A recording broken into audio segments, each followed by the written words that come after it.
Okay, if I could have everybody's attention.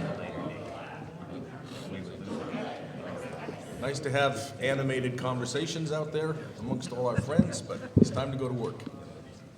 I am pleased to call to order the 101st meeting of the Massachusetts Gaming Commission on Thursday, January 9th, 9:30 a.m. at the Boston Convention Center. Happy New Year, everybody, and welcome back.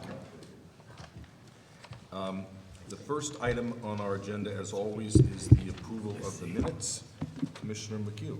Before we do that, Mr. Chairman, I'd like to just take a minute to make one or two comments. We haven't been together since before, well, for almost a month. I was thinking about it. We were running through a period where I thought we were going to have to bring in cots, but we mercifully escaped that, and I haven't been here for about a month. But during that 1 month period, there's been some mention in the press about the Caesars litigation, and the Commission's issued a statement dealing with that. I don't want to go back in and talk about that statement, but there are 2 points that I really wanted to make. And the first is that I have, and I think my colleagues share, complete and absolute confidence in you and in Karen Wells, the director of the IEB. I have worked with you on a prior undertaking, and I got to know you a bit there, and I've worked with you intensely and daily over the past 21 months. We've disagreed on a lot of things. We're going to continue to disagree on a lot of things, but the disagreements, as I have disagreed with everybody, and we have a good conversation on this commission, but the disagreements are continually centered on policy and nothing else. And there has never, ever been, in my view, a single hint of any factor in your decision-making process other than what's in the best interests of the Commonwealth and the Commission and this gaming exercise we're trying to introduce into Massachusetts. And I have complete confidence in your outlook, your motives, your judgment, and the values that you bring to this process. I haven't known and worked with Karen Wells for as long as I have with Steve, but I have, since she became the head of the IEB, had an opportunity to look at her on a very frequent basis and talk with her about matters of policy from time to time and look at the work product that she's produced with the team that she heads in what has become our outstanding Investigation and Enforcement Bureau. And I have the same judgment, the same feelings, the same confidence in her focus and in her dedication to the public that you bring to this task.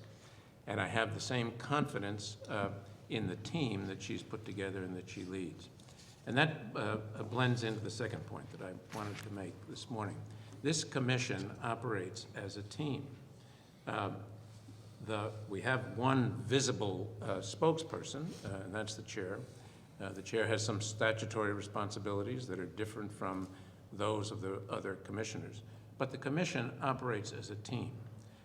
Anybody that's been a careful watcher, even a casual watcher of our meetings, sees the amount of stuff that plays out here in public view insofar as the decision-making process is concerned. And that's the head or the cap of a process that's gone on before things ever get to us. So there's no possibility that some 1 or 2 people go off into some room and conjure up something that the rest of the team doesn't have to participate in order to get done. So the notion that some 1 or 2 people could skew the process, or that some group of people, a small group of the commission people could get together and try to do something that would benefit some person who most of us have never heard of and wouldn't recognize if we were standing on our foot, is just preposterous. And I'm confident that that's the way it will play out and be seen when all of this is finished. When we came into this process, all of us knew that there would be litigation. You can't undertake a new and complex process like we're undertaking without that prospect. And some of that litigation is based on differences of opinion with respect to the interpretation and application of an enormously complex, brand-new statute. Inevitably, there are going to be disagreements, and the courts resolve those disagreements. We knew that. We also knew that there'd be some litigation by people who were disappointed or embarrassed by the things that we had done, and we're going to bring lawsuits in order to deal with that disappointment and embarrassment. In my view, that lawsuit is a product of that. But in either case, we can't be distracted, and I trust we won't be distracted by that. We're engaged in an important business for the public good. We've achieved a great deal. We'll talk more today about what we've achieved. We're on the cusp of issuing the first licenses. We're building an infrastructure throughout the Commonwealth of people who are ready to absorb and take the jobs that this statute is designed to create. And we need to keep moving and keep our focus on that, and I know we will. So I just wanted to make those a couple of comments at the beginning. I have enormous confidence in the entire commission. I'm privileged to work with Bruce and with Enrique, with you, Steve, with you, Gail, and with all of the fine staff that we've established here and are watching grow daily in competence and efficiency. So that's all I intended to say, but I thought it was worthwhile saying as we started things off. Thank you, Commissioner. I'm sure I can speak for Director Karen Wells and myself, as well as myself, when I say I appreciate that. So.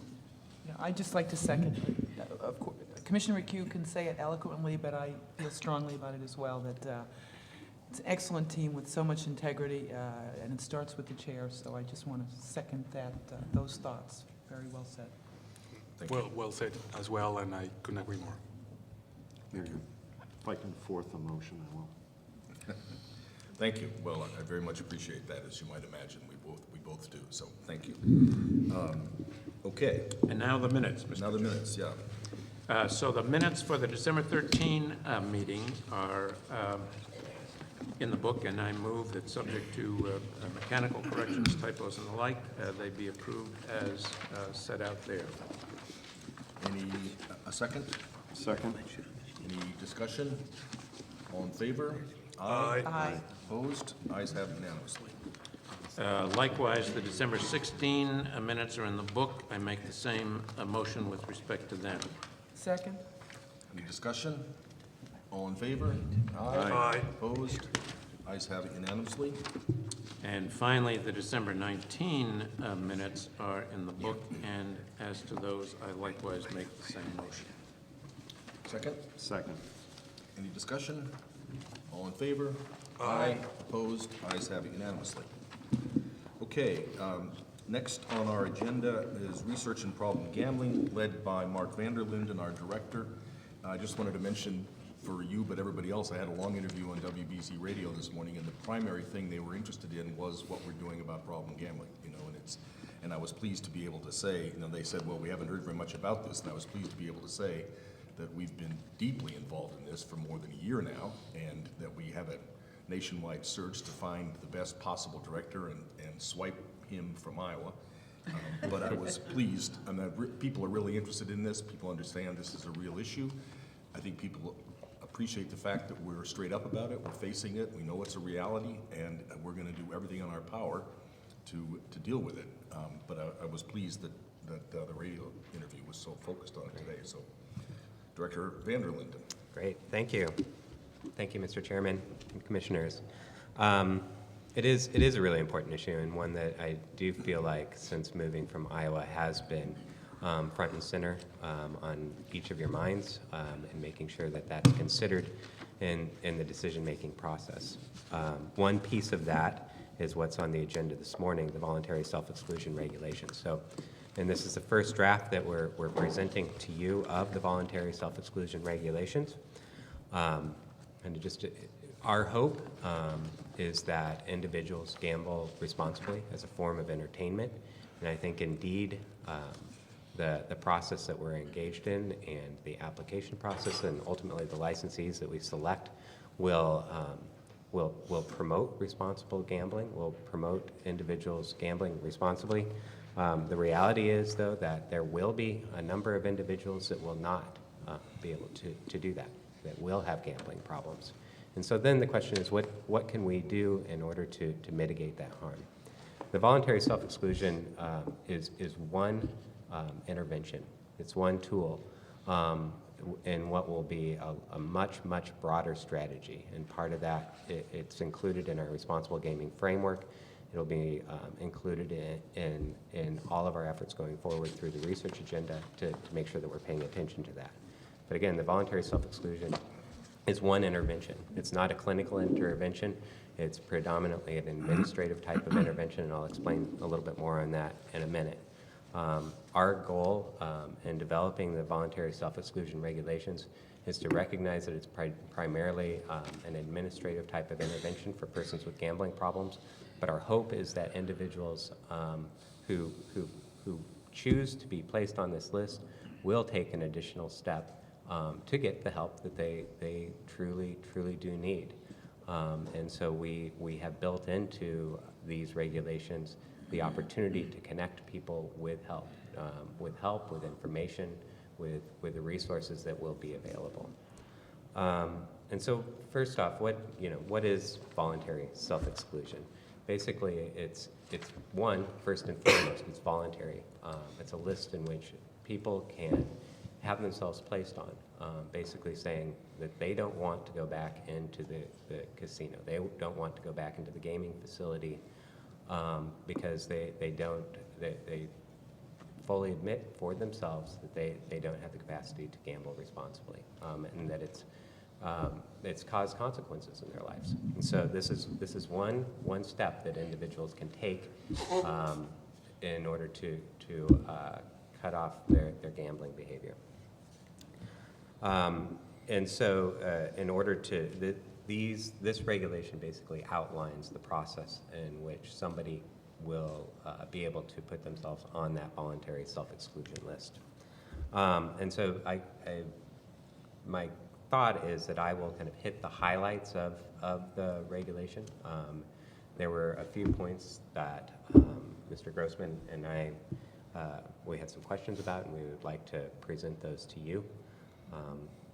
I also wanted to point out that these voluntary self-exclusion regulations are built on what we consider the best practices, not just nationally, but internationally. At the Responsible Gaming Forum back in October, we invited Dr. Leah Nauer, we invited Dr. Robert Ladesseur, both of whom are recognized experts in these areas internationally, to give us some feedback on what should we consider when we pull this together. We certainly did that. We looked at other documents, what other states are doing, and I think that what we have is a very, very promising start. So an individual whose name is placed on the voluntary self-exclusion list shall be prohibited from entering a gaming establishment for the duration of the exclusion period, and shall not collect any winnings or recover any losses resulting from any gaming activity at a gaming establishment in Massachusetts. Okay, so that's basically if they go into the gaming establishment, one, they would be escorted off of the property. Any winnings that they would have would be confiscated, and I'll go to that in just a second here. If you go to the next page, section 133.03, the contents of the application, basically what we will do is we will collect from them all the basic information, including in order for us to be able to identify them if they do come back into the casino. And this is going to be carried out by the casino establishment. Okay, we will be the central organizing body of it.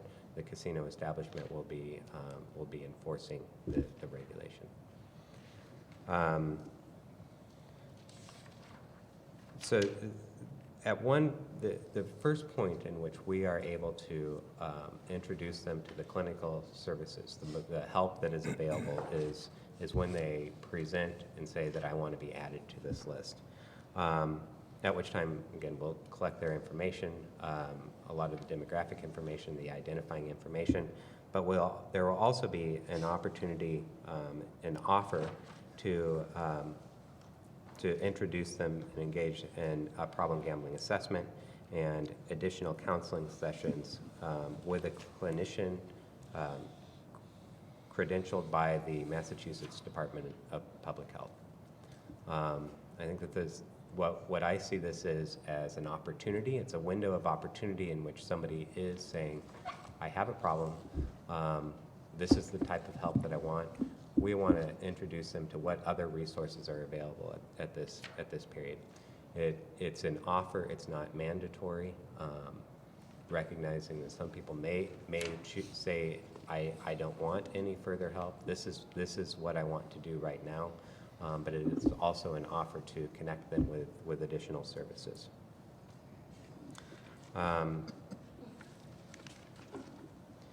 The duration of the self-exclusion list is one piece of some controversy, and that's on the top of page 3, 133.04. If you take a look across the country, the trend is towards offering limited duration self-exclusions. There's 2 states right now that say all that we're going to offer is lifetime and only lifetime. I think that there's a very strong argument to provide people with different options of the self-exclusion. We are recommending 6 months, 1 year, 3 years, or 5 years. One of the questions is, should we offer a lifetime option for the self-exclusion? Most states do offer a lifetime option in addition to shorter durations.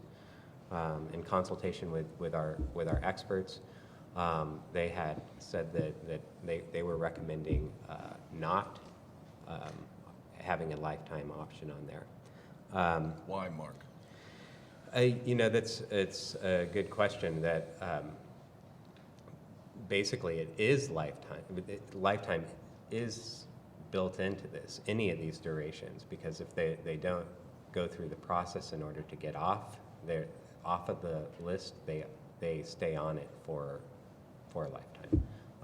I think that the rationale of Dr. Aladasur was that there are a number of people who sign up for lifetime who then don't wish to be on the list anymore. And so he was saying that internationally the general trend is then to just take that off the table. And I gather you're comfortable with that. I'm quite torn about that, actually. I have a feeling that there's different ways to look at gambling disorders. There's a way to look at it as a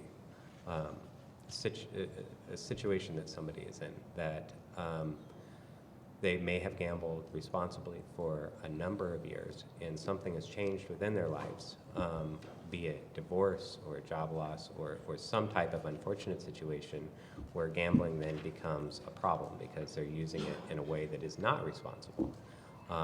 And that situation may be resolved after a certain period of time and they can return. That is one scenario. The other scenario is the one where you recognize it as this sort of progressive addiction in which individuals would not be able to return to a casino and gamble responsibly, in which a lifetime probably is the most appropriate offering. What we're saying, though, is that if you don't, you're on the list until you take the steps to get off of the list. We create these steps in order that somebody has to go through in order to have their names removed, which is another point at which we provide some additional information and provide an offer for help and assistance. And I'll cover that in a moment. Okay. Can I just on that point, of the states that still offer the lifetime ban or still have that, are there steps to get out of that list even if when individuals sign up for the lifetime ban? Yeah, no, there are not. Once you're on the lifetime ban, you're always on the lifetime ban. Iowa is one of the states that has a lifetime ban, only a lifetime ban. I did have numerous situations in which individuals said, I didn't know what I was signing up for. Did it under stress? They or did it under stress? stress. There was a number of situations in which people signed up for it, had wished they did not sign up for it, and then there's no way off of that list. the general trend is towards moving away from lifetime only to offering time-limited bans. In the, pro- Is there a therapeutic reason for that?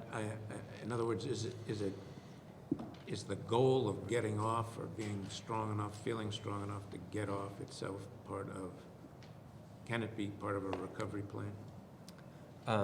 It can't, I like to see this as one tool in a larger toolbox. A lot of individuals that seek out help will say they choose to put themselves onto the self-exclusion list as part of their treatment plan, as part of their treatment, and so I see this as I don't like seeing self-exclusion stand alone without the opportunity for other interventions that would be there, more therapeutic interventions.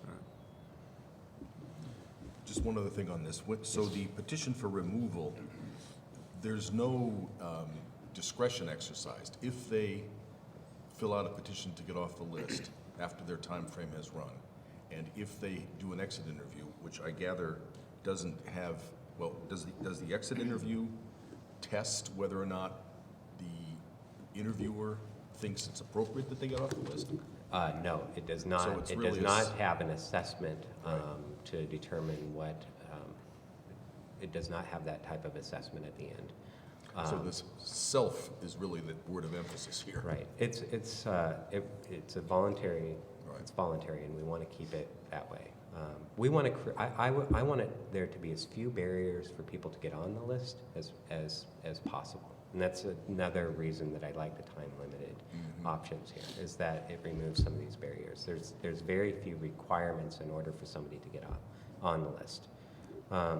Going back to the petition for removal, D, there's two pieces to it. There's the completion of the administrative piece, the paperwork, but then there's also this exit interview. And I would actually like to expand a little bit on what I mean by this exit interview. So if you're signed up for the list, you've obviously felt that your gambling has become out of control, that the amount of consequences that you experience certainly outweigh the benefits or the entertainment value of gambling. We want to make sure that when somebody makes that conscious decision to say, okay, my time period is up, I filled out this application in order to come off the list, that we provide them with information about what are the risks of gambling, what does responsible gambling look like, how do you know if you've crossed that line again and gone to the point where it's creating more consequences than help, and then probably most importantly, what can you possibly do about that? Where is the help that's available? Because honestly, there are going to be people that will petition to come off the list. They'll go back and they'll try to gamble again, and it's going to continue to create the same problems as it did prior to coming onto that list. And we want to make sure that there's a period. I would not recommend that we have some type of assessment to determine whether or not they should come off the list, because it's voluntary in nature. But certainly we should be able to provide them with some information in this informational session. I assume you're getting to this point, but I think if we use the self-exclusion list, as you say, as few barriers as possible, and so we capture the widest number of possible people, and then use that as the medium for getting people into a whole bunch of other possible treatments and services and so forth, then all the more I think that's valuable. You know, as you say, this isn't just a standalone, but if this becomes a capture mechanism by which we encourage as many people as possible with trouble, and they can even go on for 6 months, which isn't that scary if you're beginning to try to face the problem. Then they come into a network where we have a whole host of other interventions. That's, that makes this make a lot of sense to me. Yeah, and we are going to have those resources that are there through our partnership with the Department of Public Health to make sure that there is that safety net that's there to help people that have gambling problems. So we need to make sure that we try to funnel those people into that safety net, that they can get the help they need. Right. So it becomes a treatment entry point rather than a sort of a punitive structure, which is the sort of one and done thing. Sign once and you're out forever. That's true. And in fact, some of the criticisms that I'd heard of other self-exclusion programs around the country is that it feels almost punitive. Right. One of the unique things about this, the regulations that we've introduced here, is that there's numerous points that you could go sign yourself up for the self-exclusion program. It's not just within the casino environment, which there are states where the only place that you can go is to the security office at the casino in order to put yourself onto the list, which that creates that's a barrier. Right. What I would like to see is that you can come to the commission. You can certainly do it at the casino. You can do it at certain providers that are approved by the Massachusetts Department of Public Health and have received training.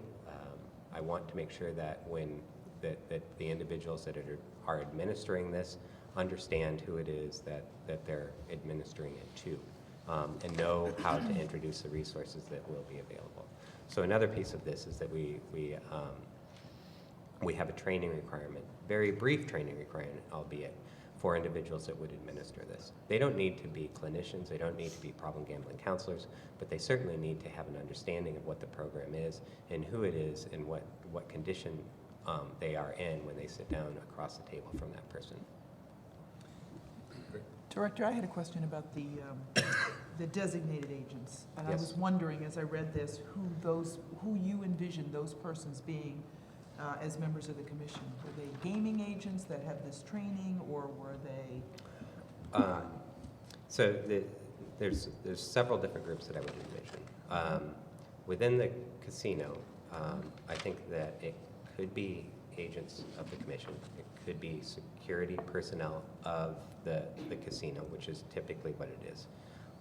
Within the community, I would envision it to be the Massachusetts Council on Compulsive Gambling.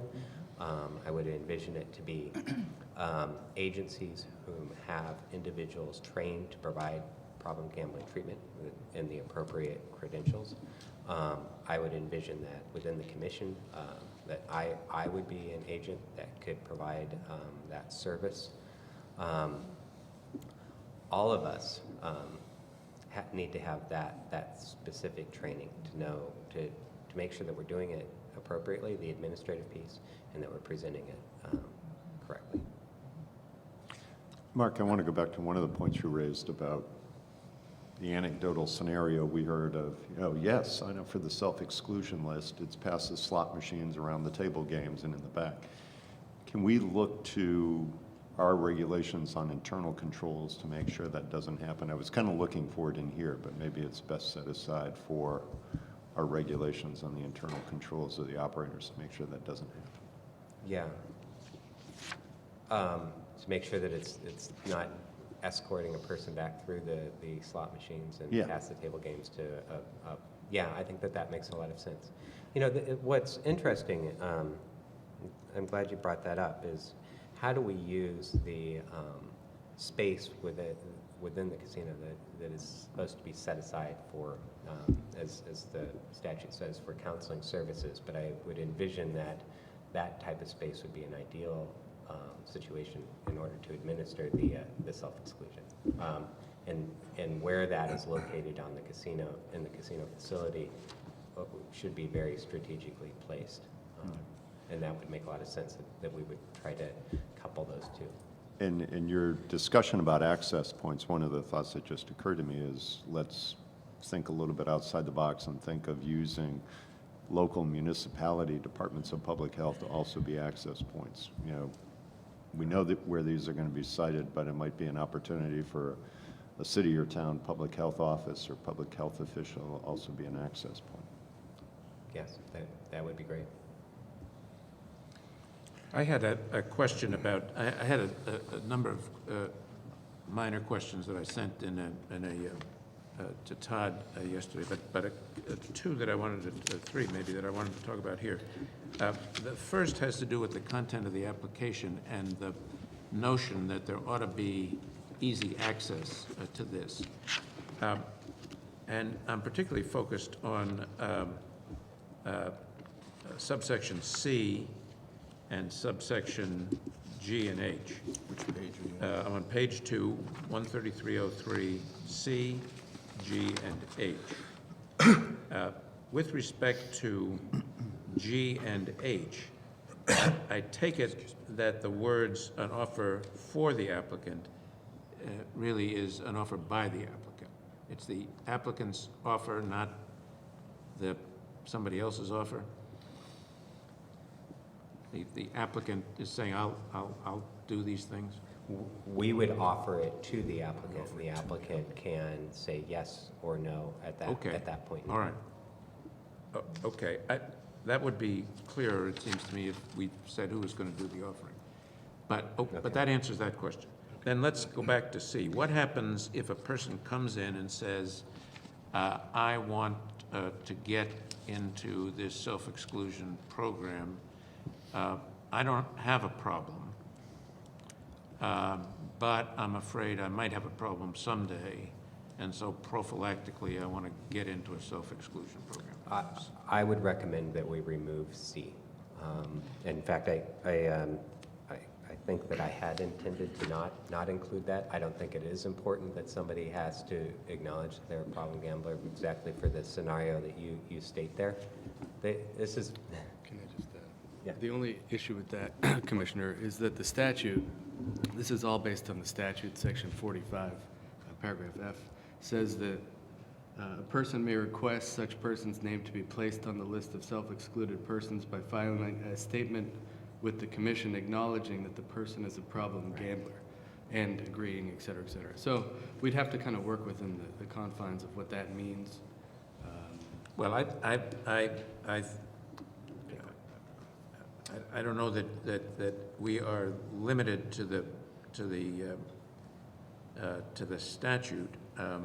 Maybe that's one thing we could take up with the legislature at some appropriate point, but it seems to me we ought to design a regulation that has a wide open door, but I see where you're coming from. We need to think about that a little bit more. Yeah. Well, this is a great conversation, and I'm glad you caught it, and glad you knew what we were doing with this. Right. But couldn't we couldn't we make the willingness to fill out the application?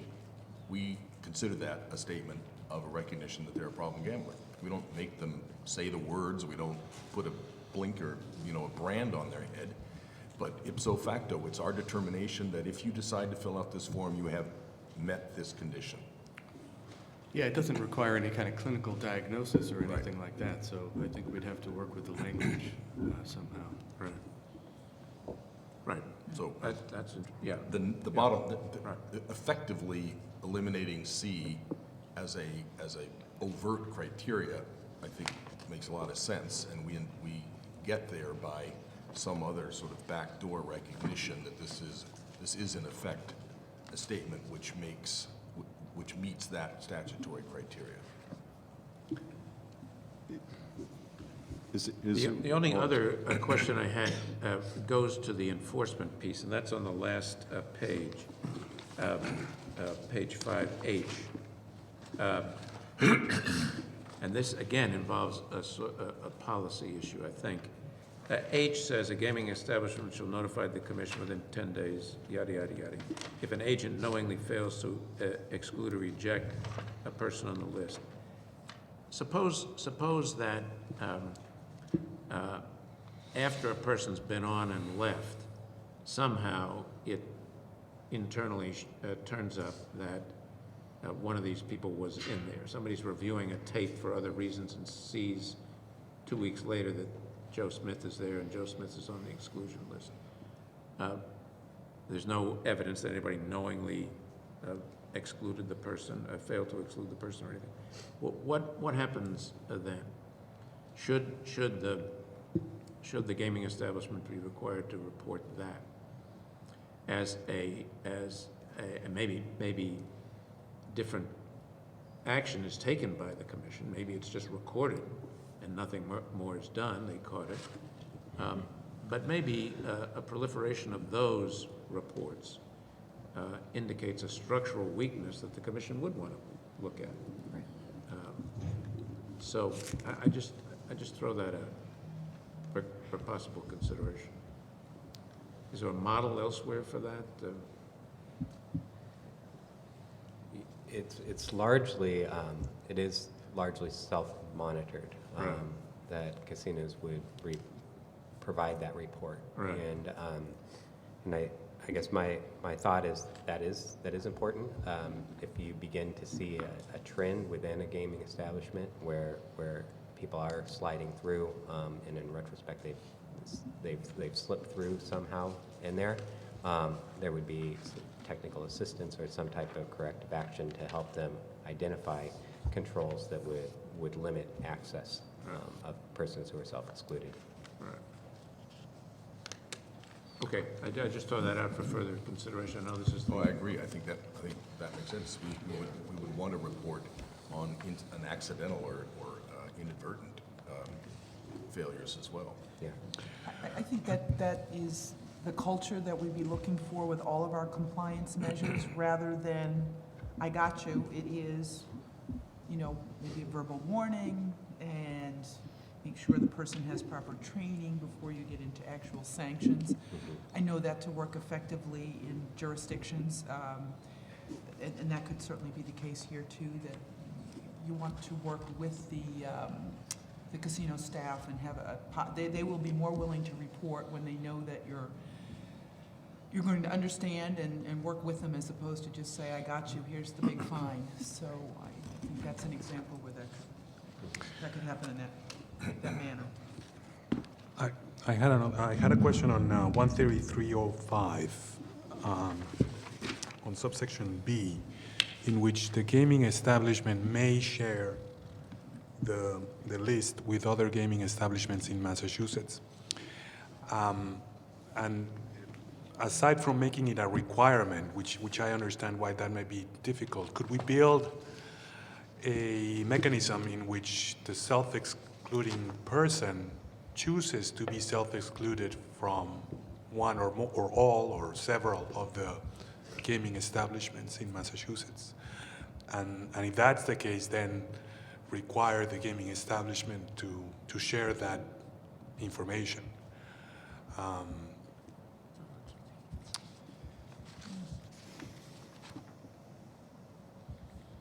In other words, have an option on the where do you want to be excluded From. The way this reads separately, these sections read is you come to the establishment, the one, and then you have to, if you wanted to be excluded from all, you would have to go to each one of them, unless they were compelled to share those lists with each other.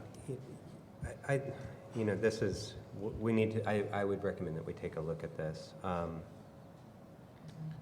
What you're recommending is is a property-specific self-exclusion versus a statewide self-exclusion. No, I'm the other way. I guess in the same venue of being as few barriers as possible.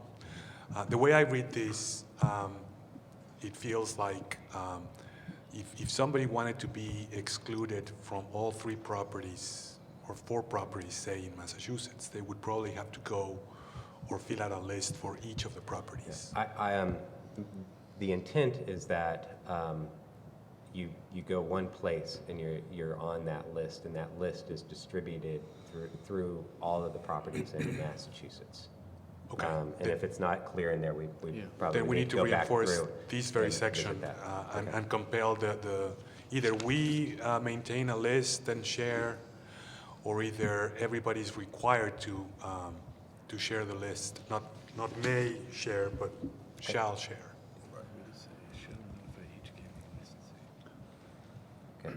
I would like to revisit that. What I envision is that we are the central hub and the holder of this list, and that we monitor who's on it and who's coming off of it, who's being added, and those, and that we make that list then available to each of the gaming establishments, including horse racing in Massachusetts. Great.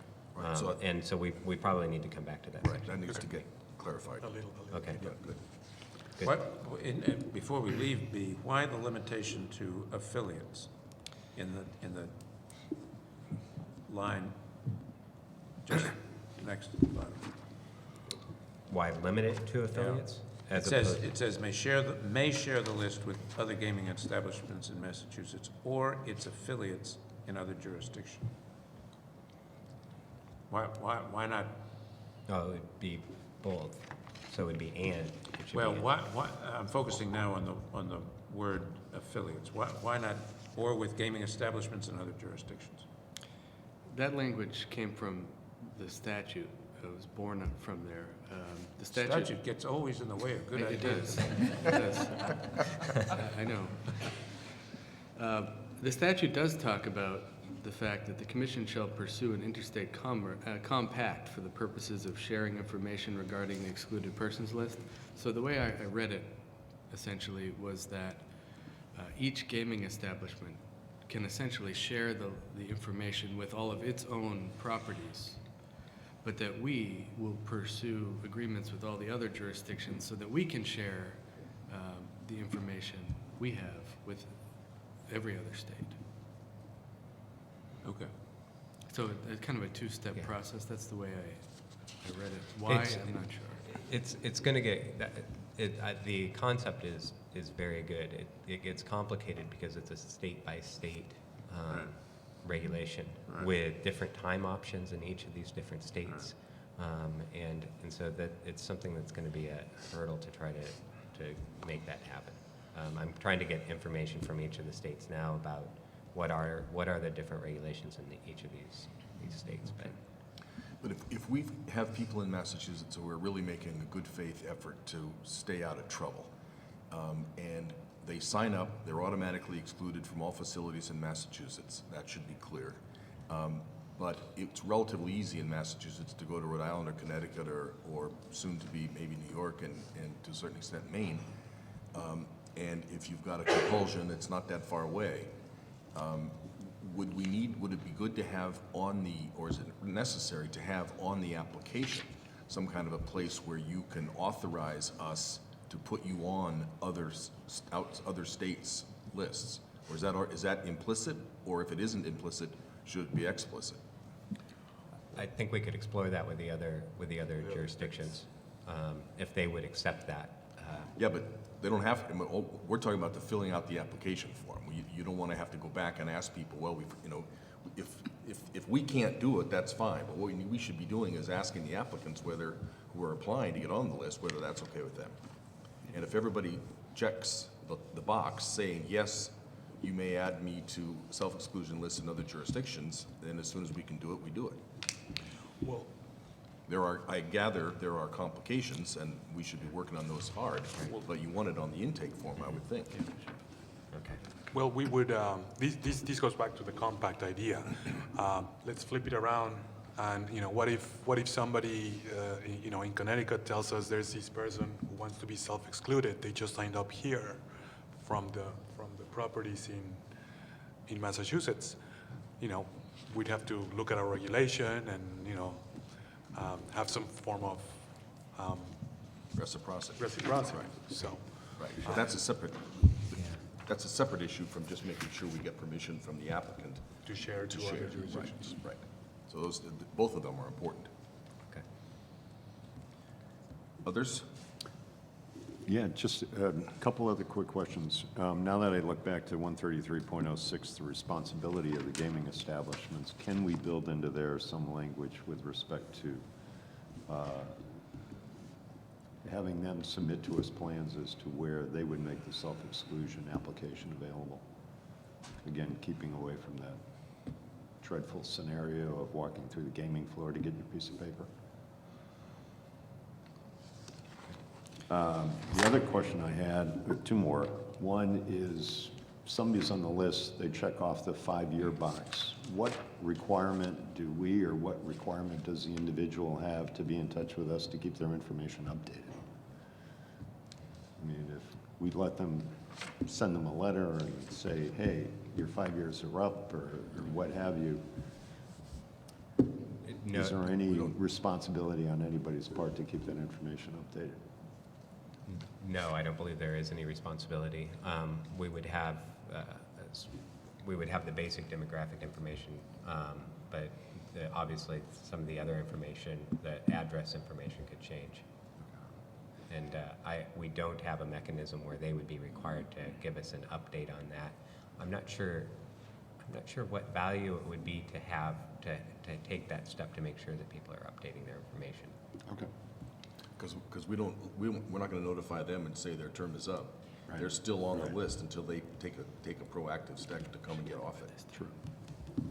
The other question I had is, in the statute, there's obviously the avenue by which the family or relatives can pursue an exclusion option on their family member. How does that fold in with these regulations? And that's, you're referring to the exclusion list versus Right. the self-exclusion list, and they will dovetail in that it is going to be one list, but there's going to be different requirements of those two lists. We have not developed the draft regulations of the exclusion list yet. The involuntary list. The involuntary list. It's in the same statute, it's all in section 45 of chapter 23K, but they're obviously very different, and it includes what you're talking about, the court intervention, if you will, where a family member can essentially petition a court to order an individual's name be placed on the exclusion list.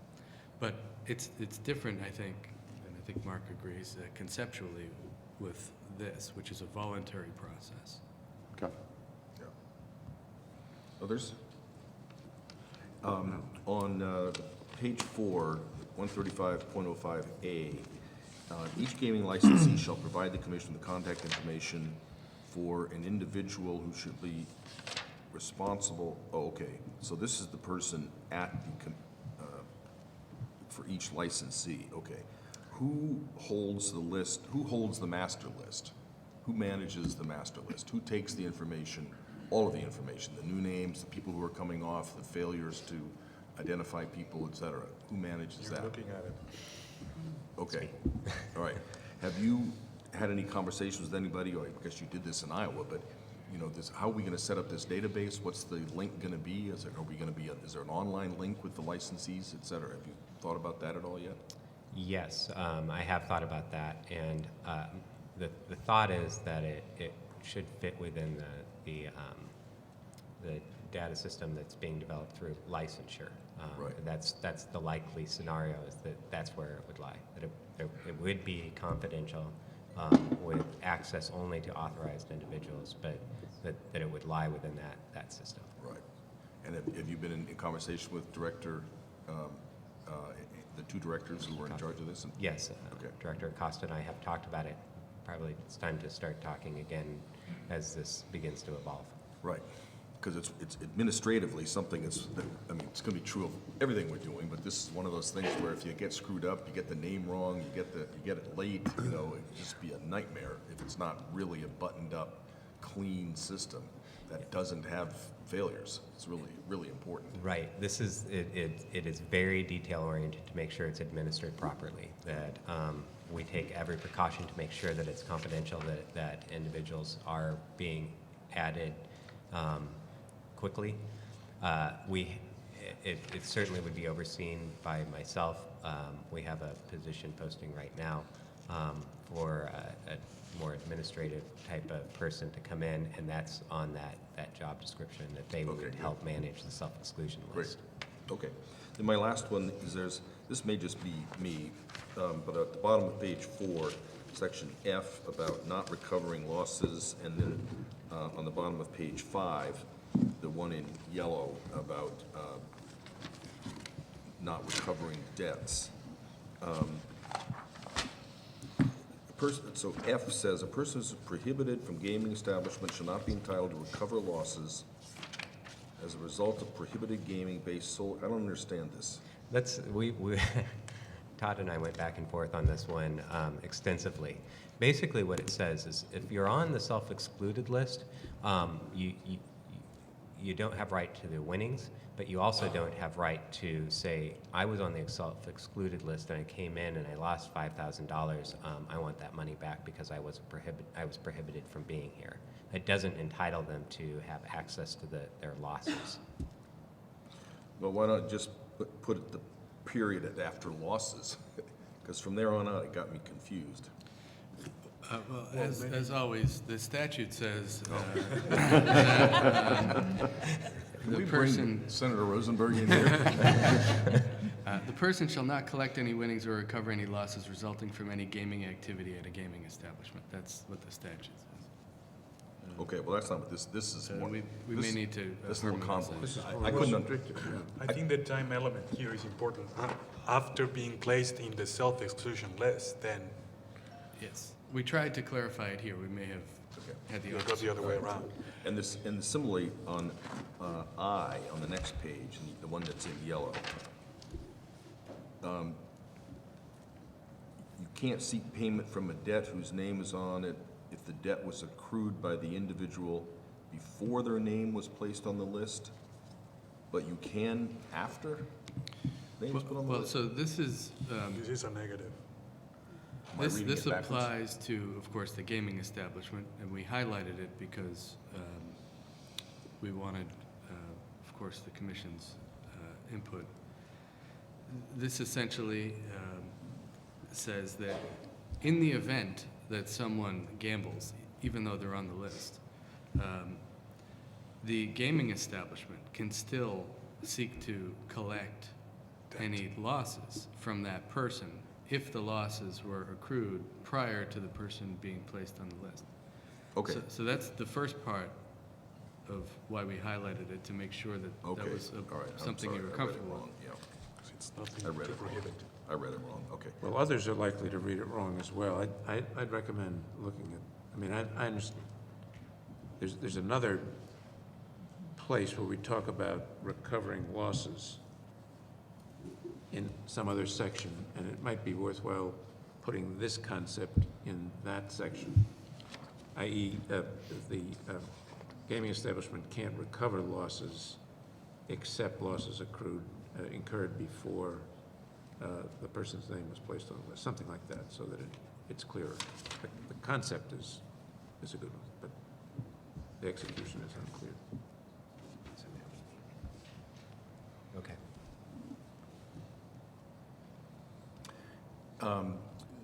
Mark, this is just sort of for future reference, I think, but there is this section in the statute that requires, I think it says a treatment center.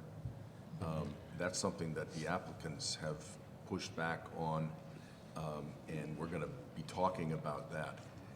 But clarifying the role of the operator, you know, really clarifying the role of the operator all the way along the process, but particularly at the intake here, and then helping us figure out how to implement that statutory requirement, which in a way that gets it hopefully more or less to the gist of what the legislature was looking at, but without creating some kind of an irrational role for the operator to be a treatment center, you know. And if you could be sure to put your mind to that, because the whole business of clarifying the operator's role is really important, and particularly because of this peculiar section in the law. Right. Okay. Doesn't that same thought extend to what the, quote, treatment center, close quote, in the establishment is? I mean, the operators say, I think rightly, that the notion of putting a treatment center in the middle of a casino is not a great one. So maybe the treatment center is an intake facility. Right. and- We're going to have to define treatment center just like we have to define admission of problem Does gambling. it say counseling rather I than think treatment? I believe it says counseling. Yeah, it's not a treatment. I thought Yeah. the word said treatment. They- No, in it- that was from They the, were that came from the characterizing applicant. it Oh, that maybe way. so, maybe. Well, Yeah. but still, I don't know. But it seems to me it's important to think about. The Absolutely, idea yeah. of going for counseling sessions to the casino Yeah. to deal with your problem gambling strikes me as not the best venue. I don't think that it would be the counseling center in the traditional sense of counseling, but you can seek counsel, you can seek information. Right. There are some models that we could look to in other jurisdictions, mostly internationally, through Canada, through Australia, that I think could shed some light on perhaps how this space could be maximized. Right. Yeah. I think in Ontario, they call it a resource center or resource, you Yeah. know, area, Canada, like many others. And they're not only exclusive to the casinos, obviously. They have them elsewhere. Right. Anything else? Yeah, one last question. I apologize. I forgot about this earlier. The restriction is from the gaming establishment. That's gaming floor, hotel, restaurants, everything on the property. I mean, is that consistent with what other states do? I mean, I'd kind of feel bad if I was on a self-exclusion list and I can't go to a wedding because it's in the hotel of the gaming establishment. That's a point that needs some clarification, and it's handled differently in different jurisdictions. Are we talking about just the gaming floor, or are we talking about the entire establishment? My recommendation is that we have it for the gaming floor. I know the pesky Especially when we- statute says establishment, but it seems pretty restrictive in that respect. Yeah, we need to take a look at that. Anything else? That was a great start. How was the inspection on your house? It went well. I think we are moving forward. All right, great. Thank you. There's a story to be told, folks, but we won't tell you. All right, great. Thank you very much. Thank you. Thank you. Next on our list is Director Griffin, and I'll let you introduce your topic and your guests, but I'm just going to go get coffee while you're talking. Sure. Good morning and Happy New Year, Commissioners. Good morning. Happy New Year to you.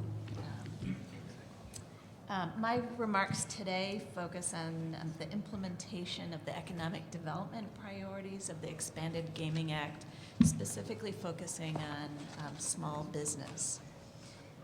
And one of those strategies was focused on creating an advisory group to ensure that we do all we can to maximize vendor and supplier opportunities for Massachusetts small businesses, including those that are certified or classified as minority, women, and veteran business enterprises. And today I'm here to introduce members of the Mass Gaming Commission Vendor Advisory Team, which includes about 25 statewide business development agencies, government organizations, and other nonprofits who have agreed to work with the Commission to assist and support small businesses who are interested in conducting business with Class 1 and Class 2 gaming facilities. So we organized this vendor advisory team with a goal of providing input to our regulatory process to help assist small businesses connecting with resources, and also to assist applicants in making that connection with businesses across the state, with Massachusetts businesses. So I just wanted to note that we're proactively engaging and working with these business support resources to help applicants maximize their impact on the Commonwealth's economy. We really want to ensure that Class 1 and Class 2 licensees can find the qualified businesses that have the capacity to support their operations. We also want to make sure that our applicants can keep their commitments to spend locally with Massachusetts businesses if they're awarded the license. So the vendor advisory team focuses their work in the following 4 areas. Policy and regulations. They've already provided us valuable feedback regarding the licensing regulations that pertain to vendors. They've provided us input and feedback pertaining to policies and practices that will work to ensure that the supplier bases are inclusive of the diverse populations across Massachusetts. They will, and I know have been in touch individually with applicants regarding business identification, and I imagine they will join with local towns and municipalities and chambers of commerce to further identify small businesses who are located close to a casino operation and could potentially become a vendor. So in addition to policy and regulations and business identification,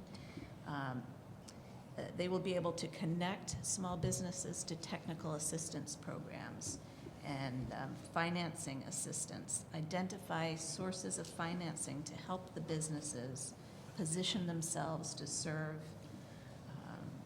as a successful vendor to a resort, casino, or a slots parlor.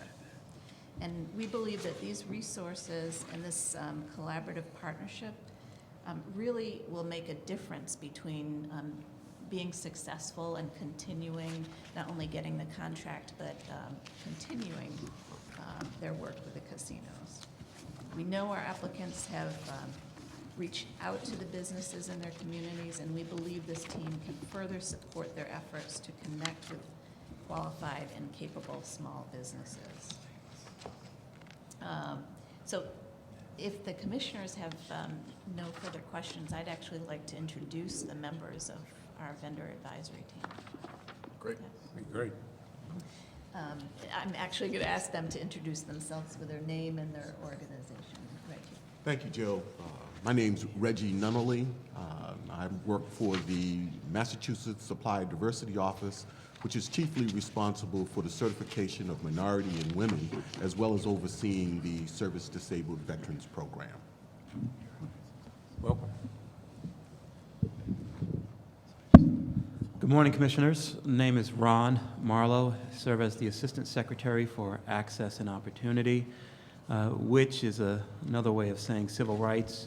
Office has responsibility for coordinating and leading our diversity and inclusion efforts, whether they be in the area of personnel, procurement, and ensuring that citizens can enjoy the services of the executive branch agencies free from discrimination and full of equal opportunity. And it is a pleasure to work with Commissioner Crosby, Commissioner Stebbins, the other commissioners, and Jill in this endeavor to ensure that the fullness of the statute in terms of local business, minority business enterprise, women business enterprise, and veteran business enterprise is realized through what is an exciting period in Massachusetts. So thank you.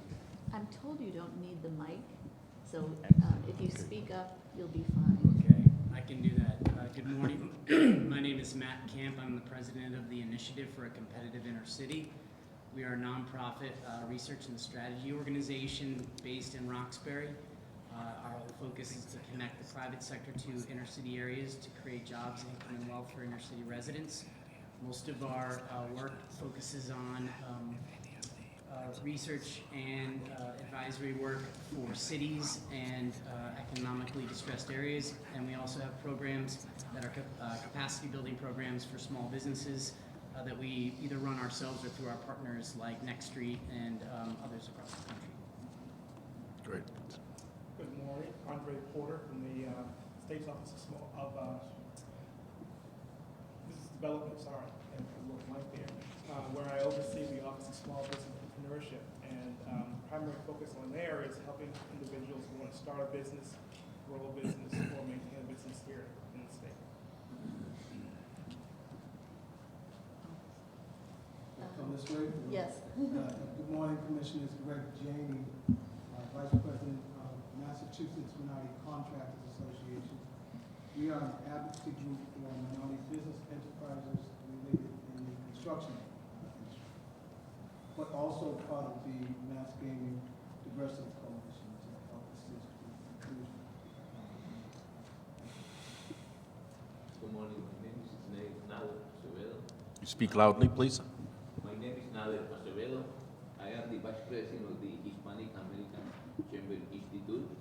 Our focus is in helping small businesses with resources and financing. Good morning, Commissioners. My name is Fred McKinney. I'm President and CEO of the Greater New England Minority Supplier Development Council. We are a business nonprofit membership organization with over 600 corporate members. I believe all of the the applicants for licenses are members of our organization. We have over 500 minority businesses that we work with, and our mission is to connect those minority businesses with corporate opportunities, to develop those businesses, and to advocate on behalf of those businesses. And we also are the program operator of the Minority Business Development Agency Center here in Boston. Good morning, everyone. I'm Warren Bacon. I'm the director of the MBDA Center that funded out of the U.S. Department of Commerce. Our mission is to identify and help grow minority-owned businesses throughout New England.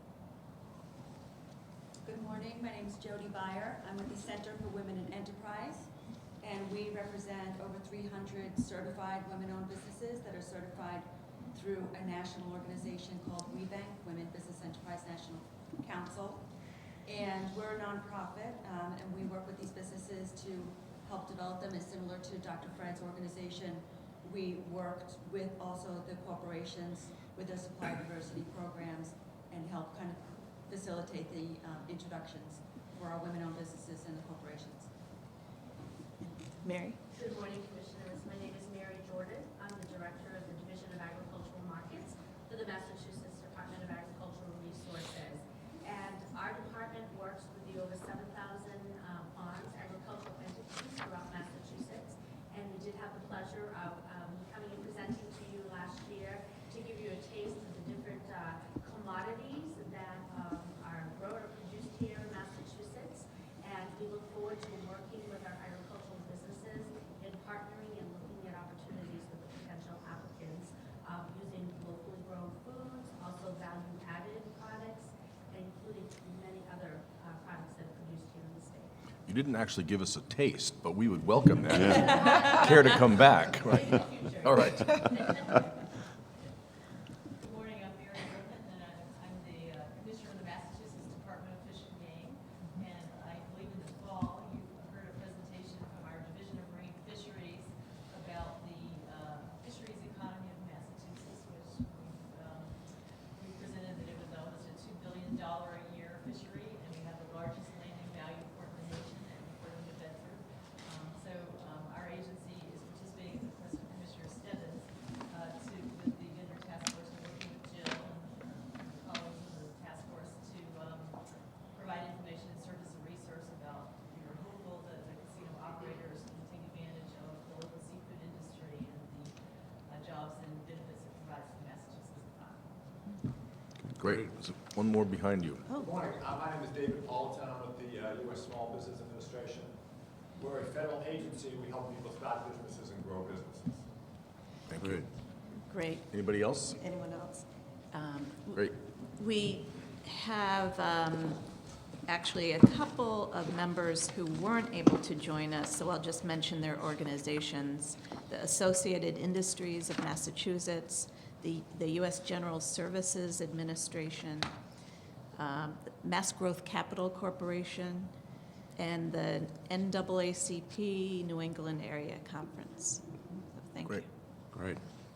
Well, we appreciate all the help. You know, we've made a point of saying we're trying to make sure that we don't just have regulations which sort of sound good but don't really have traction, don't really know where the rubber meets the road. And you folks all deal with where the rubber really meets the road, and we really appreciate that. And your help will help us make it possible that these regs really have teeth, and this aspiration for local and a diverse supplier base will be a reality. It's important. Thank you very much. You have another item on the agenda. I do. Are your vendor task force going to stay here during that? Because there may be some questions that they could speak to about that. So I'll ask those of the members who can stay, we would love to have you stay. That would be great. Commissioners, while we're on the topic of maximizing opportunities created by the introduction of casino gaming for small businesses, I'm here to present a funding request for a Category 2 small business capacity building program. As we've just discussed, to assist with supporting potential casino vendors, we assembled this vendor resource team. To complement the statewide efforts of this vendor resource team, Commissioner Stebbins and I have developed a proposal for a locally driven capacity building effort with a goal of providing small businesses with the technical assistance needed to enhance their management capacity, needed for a time of rapid expected growth, and in order to meet the supplier requirements of a large anchor institution like a slots parlor. As you know, I've mentioned here before that small businesses dominate the Massachusetts economy, with more than 85% employing 20 or fewer employees. So we want to ensure that these small businesses have all the resources that are needed to successfully respond to the needs of a large business that is coming to their community, and that they're able to maintain and keep that contract. So to create a program to assist in meeting with this goal, we would ask that local economic development organizations, chambers of commerce, business associations, and other local stakeholders partner with our vendor advisory team members to provide a program that assists businesses in the local and surrounding communities who are potential slot parlor vendors. The Mass Gaming Commission would award one grant to fund a program developed by the local applicant that clearly identifies the target audience, involves all key local business development organizations, and plans a comprehensive program that demonstrates how they will assist local entrepreneurs to win a contract with the Class II licensee. Our Class II licensee is also welcome to be a partner in the program application.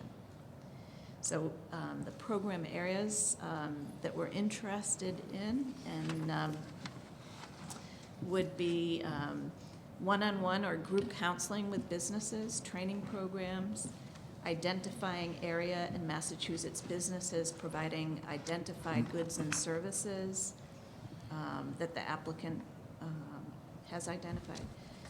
Identifying and recruiting minority, women, and veteran-owned businesses, providing business plan development, assessing and securing the required financing needed, planning for business expansion, and considering other programs that may impact measurable economic growth.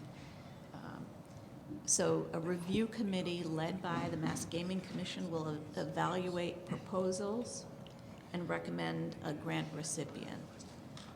The timing of the small business capacity building grant award is important since the slots parlor license is expected to be awarded, I believe, still in early March. The RFP needs to be advertised soon, either in late January or early February, with program funds released once the slots parlor award license is awarded. So if successful, the commission could consider a similar program and grant awards for the Class I resort casino host communities.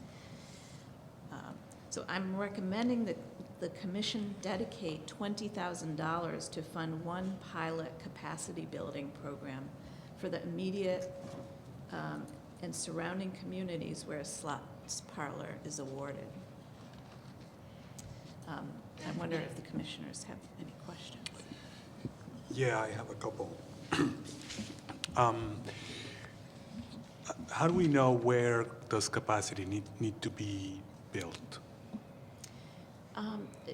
Yeah, I mean, where would? Yeah. Sorry. And I would also invite Commissioner Stebbins if he wants to. I think that is something that the respondents to the RFP should demonstrate. But I think they need to demonstrate in working with the applicant where the needs are, the types of businesses that are potential vendors. But I think they would, the respondents are folks who know business, hopefully, and know what the needs are of a business that will expand rapidly. In some of the feedback that I've heard from most of the applicants, a business that contracts with a licensee has the opportunity to grow very rapidly. In one case, there was a company that described starting with 35 employees, and in 3 years had over 200 employees. So with that kind of rapid growth, there are business needs in management and finance, and those are the types of, that's the type of information that we're looking for. Just to circle back and maybe fly in at this from the 30,000-foot level, we, I've long spoken about the fact that, as regulators, maybe we carry a little bit of an additional responsibility in helping our applicants meet everybody's expectations. I've always been fearful of sitting a year after awarding a license and start to hear disparate stories of, well, we had this local vendor and they didn't work out for some reason, so we had to drop them in favor of somebody else. And, perish the thought they have to go with a vendor from out of state.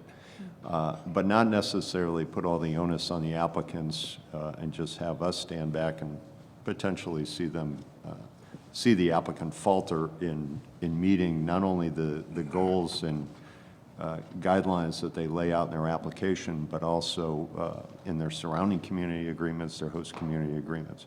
So, and not to pick on ICIC or pull them out a little bit, but my experience working in the city of Springfield is that ICIC had this kind of capacity developing program for small businesses who were looking to be potential vendors with large anchor institutions. In this case, in Springfield, it was with a hospital, very large hospital, probably one of the biggest employers in Western Mass. So trying to duplicate that program and allow some respect to the local community, the local chambers, the local banks as participants to, again, partner up with many of the folks who are in the room and joining us this morning. Again, is to really have it be, is a lot of this in the casino application process, be locally driven, but know that this commission and the folks around the table are all partners in this process. Again, not wanting to see our expectations not met at the end of the day in a year or two from now. But, we're going to rely on the expertise of the ICIC and other folks around the table to make sure that a good program is built, whether it's helping to identify businesses, give them the management technical assistance to be able to manage the growth if they're a successful vendor, as well as identify their financing needs. So this is, as Jill highlights in her memo, this is a pilot program. This hasn't really been tried in any other state by a gaming commission. It certainly is something that has some successful models, again, based on ICIC's experience.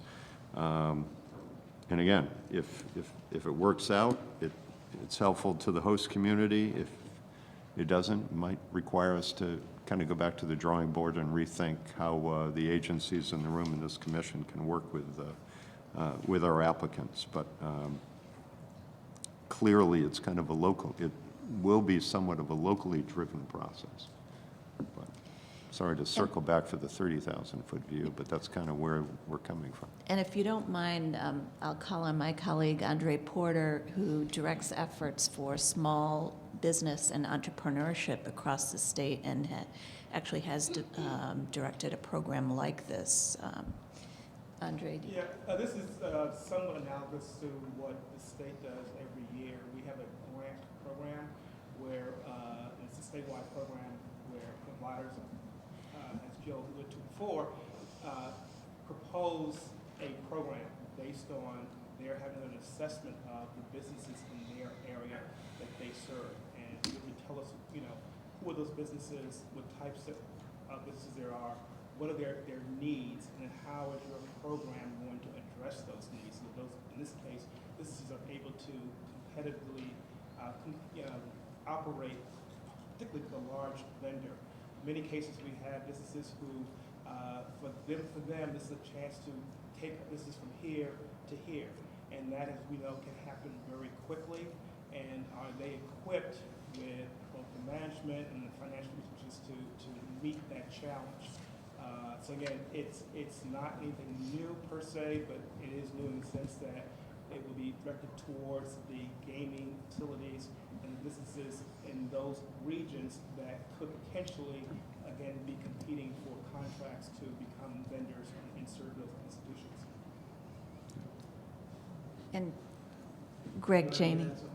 I think what has to be transparent with your company is the criteria for qualification.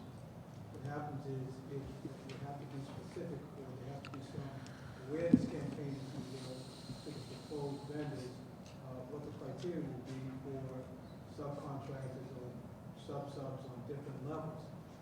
Because that has to be met, it has to be exposed. And I think the program has to align itself with that, specifically for this gaming commission. If not, we may be going on travel in the past and they might not match. So we mentioned that certainly during our testimony in early November, that flexibility would be key. Not only flexibility, but the transparency and the ability to work with the licensing body, whoever writes up the licensing criteria, so that we can make sure that we get full participation. Commissioners, again, it's not a new program. It would be new to the Gaming Commission. These are things that have been operated for a number of years now, and it actually has demonstrated that there is a real positive that comes out of these types of programs. I know for myself, we have had an affiliation with Next Street Financial, as well as some of the construction companies throughout, and we can say for certain that we've had some real positive results. Right now, I have a database that has approximately 2,500 certified businesses, both minority as well as women, and their gross annual revenue has increased to $13.3 billion. That's verifiable as to their taxes of their most recent taxes. That also represents 65,000 employees. So if there is one thing that we can attribute to the growth of these companies is the fact that they've had some access to technical assistance over the last number of years. So it's, as I've said, it's not a new program. It is a program that has been going long and would be new to the Gaming Commission, but it does bear very positive results. Could I ask Mr. Nunnally, or any of the distinguished panelists who are here today, what the difference in impact in a program like this and a program of management consulting after a contract has been awarded would be? The one thing that I wanted to ask is, where does the number come from, and how far will that number go? And $20,000. How far does that go? And could the $20,000 be better spent on assisting minority businesses with management consulting to deal with the rapid growth they're likely to experience after they get a contract? One of the things that stuck in my mind after the last forum, or the forum that we had in this area, and a long conversation I had with an entrepreneur who had an advertising business, was the difficulty of breaking through the network that was typically closed to minority businesses, and getting into the mix of people who were recognized as on a list to be consulted for contracts when they came up. So that, it seems to me, is something that this distinguished panel could help with enormously.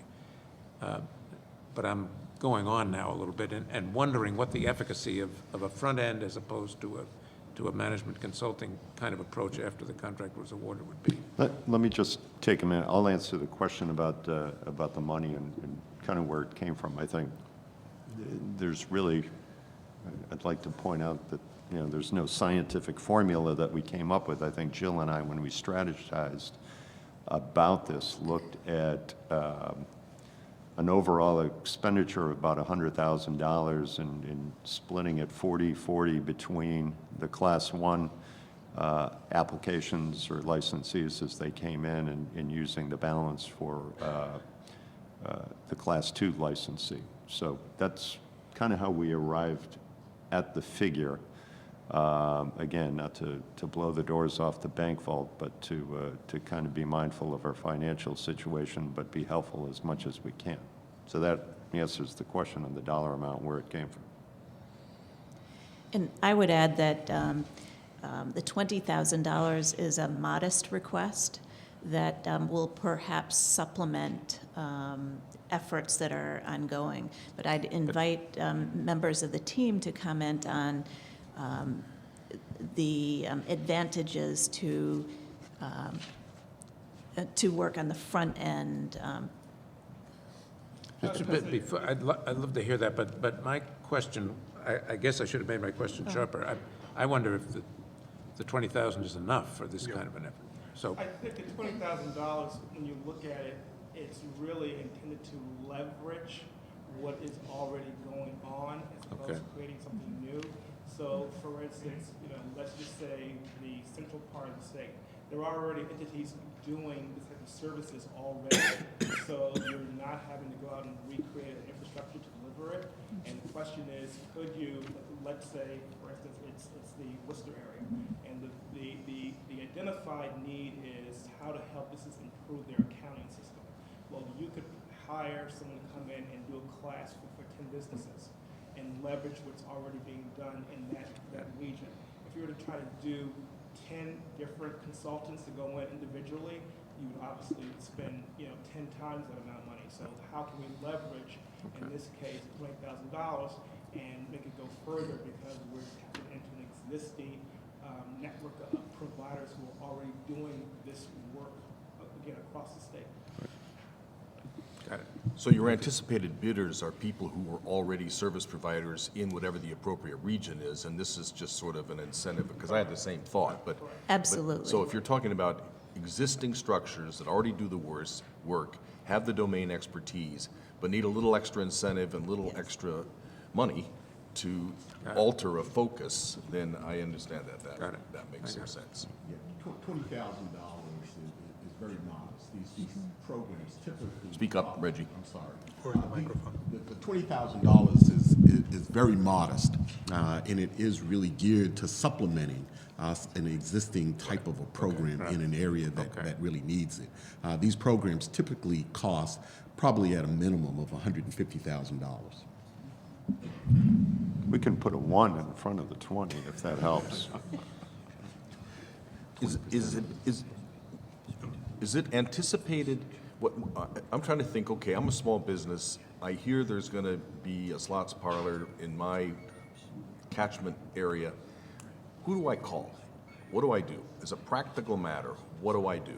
I've heard a little bit about this, I've got a vague idea, I can barely pay my bills, I'm busy as hell, what do I do? Well, applicants are reaching out directly to potential vendors, and there have been many vendor resource fairs that have taken place. But in terms of who do I reach out to get my business in order and make sure I'm prepared, you reach out to members of this vendor resource team, you reach out to your local chamber, and I guess that's the rationale behind this program. Many of the organizations that are sitting around these tables run programs or can connect people to programs that can assist small businesses. The local chambers are interested in these capacity building programs as well. So that's the rationale, is that people around these tables and also the local organizations will be that resource. Well, I'm sure it's true that a fair number of these businesses do have enough bandwidth to know where help is available. But it seems to me that we ought to be really targeted and really clear in our messaging that there need to, if there's 18 access points, there's no access points, because people don't know, it's too much. But if we can if each license has one focal point, which is the object of this plan, and the commission does a really good job. We have a great website, and we have the capacity to add on a vendor supplier development capacity. We could do with our, every time there's a contract that's up for bid, it could be on our site as well as in the particular contact, and get all these businesses on our list. We make the initiatives in our databases, on our email list. We take the initiative to contact them. I just think it's got to be really, really smart, really targeted, really hands-on, in order to really reach out to these folks who are swamped. And it's going to happen like lightning, and the casinos are going to, as soon as they get their license, man, they're going to be off to the races. And if somebody doesn't return a call in the first 35 minutes, they're off the list. So you've just got to be really buttoned up in the way that we communicate the resource and deliver the resource to folks. I think that's in part, as Bill said, really part of our role. So once we know who the licensee will be and what area we will be in, then that's when we, through our network, we start to talk to those associations, chambers, providers who are in that region to start to do the identification and outreach and publicize the resources that are available to help businesses in those areas should they choose or want to understand better how to do business with the institution. Right. But again, it happens sort of after we know where, then we Right. can be much more focused on our outreach. Right. And it comes back to the relationship that we've talked about, that Jill and David need to have in terms of helping our potential vendors and suppliers understand the licensing process and what's required there. So that folds into a component of the program as well. So I think I understand your point about having a central point of information, but I think I'm interested in fully utilizing all the state resources, especially the state resources that we have. So Reggie's office that works with minority and women business, and Andre, who focuses on small businesses across the state. I think it's important to really leverage those focal points as well. Well, I agree with that. I think that's great. And that notion of leverage is really important. But so is, I think, sort of precision and clarity of communication and clear lines of responsibility and authority and accountability. So our target audience knows, and so we know. Any more discussion on, did you have? Yeah, I just wanted to add that, the $20,000 really is a small amount of money, and it cannot be the solution. That's not the solution to the problem of developing the capacity of small minority women-owned businesses to be effective suppliers to the operators, to their primary vendors. And I just wanted to reiterate that this is, we look at the organizations around the table, we spend millions of dollars a year developing and working with minority and women-owned businesses. So, this is clearly a start. Yeah. And an attempt to deal with an issue that I think is very important to the commission and to the citizens of Concord. Well, I agree that this is a critically important undertaking. This is something we've been talking about since the outset. It's something that the statute recognizes, the notion that we are going to create jobs and then get a fair share of those jobs into the hands of all citizens, and in particularly minority and women-owned businesses and veterans. I haven't heard much about veterans, but I'll come back to that later. This is a critically important component of our undertaking, and so the harnessing of all these efforts and these different resources that exist and coordinating them in the way that the chairman just said, I think is a primary obligation that we have, and I certainly fully support it. If you haven't already done or taken steps towards this, in anticipation to the award of the license, perhaps with all the great members of this advisory group, there could be already a list of all the businesses, the collective businesses and disciplines that are out there. Most of these, all of these applicants have made, as part of their host and surrounding community agreements, made local hiring and vendor supply commitments. So they would be very interested in knowing, I would imagine, who's out there. And we ought to be ready, not to wait too much for after the award. Absolutely. That's a great idea. I just want to mention from the agricultural point of view, the food producers, that our department provides agricultural business training classes for farmers and producers that want to increase their production, but looking at all the aspects of doing that. So that's something that we would be interested in working and providing to potential producers that would want to work with applicants in the future. Great. Great. Do we need, it doesn't say vote on our agenda, do we need a vote for this, or is this just something we can, it's within sort of the commission's discretionary budgeting, the director's discretionary budgeting? Mr. Chairman, thanks for asking, and as you were looking at it, notice we don't have a vote on there, but I would much appreciate it. It's a new program that we're trying to move forward with, so I would appreciate if the commission could decide whether to endorse this and give us direction to move forward. So vote, please, if that's possible. Mr. Chair, then I'll make a motion that I ask that the commission dedicate $20,000 to fund a pilot capacity building program for the immediate and surrounding communities where a slots parlor is awarded in partnership with the members of our vendor advisory group. Second? I second. Any other discussion? I mean, you've emphasized the time sensitivity, and if it'll be the first week in March that the decision will be made, or it turns out maybe a week or two before that, so the acquisition, the procurement process has to be an expedited procurement process, so that we can get this done. It's small money, we've got to move it quickly. Right. Also, going into it with some metrics, some performance metrics, so this is a pilot program, you want to be able to say, yeah, it really did produce A, B, or C, whatever it is that you are hoping for it to produce. I think those two points are important. Absolutely. Any other comments?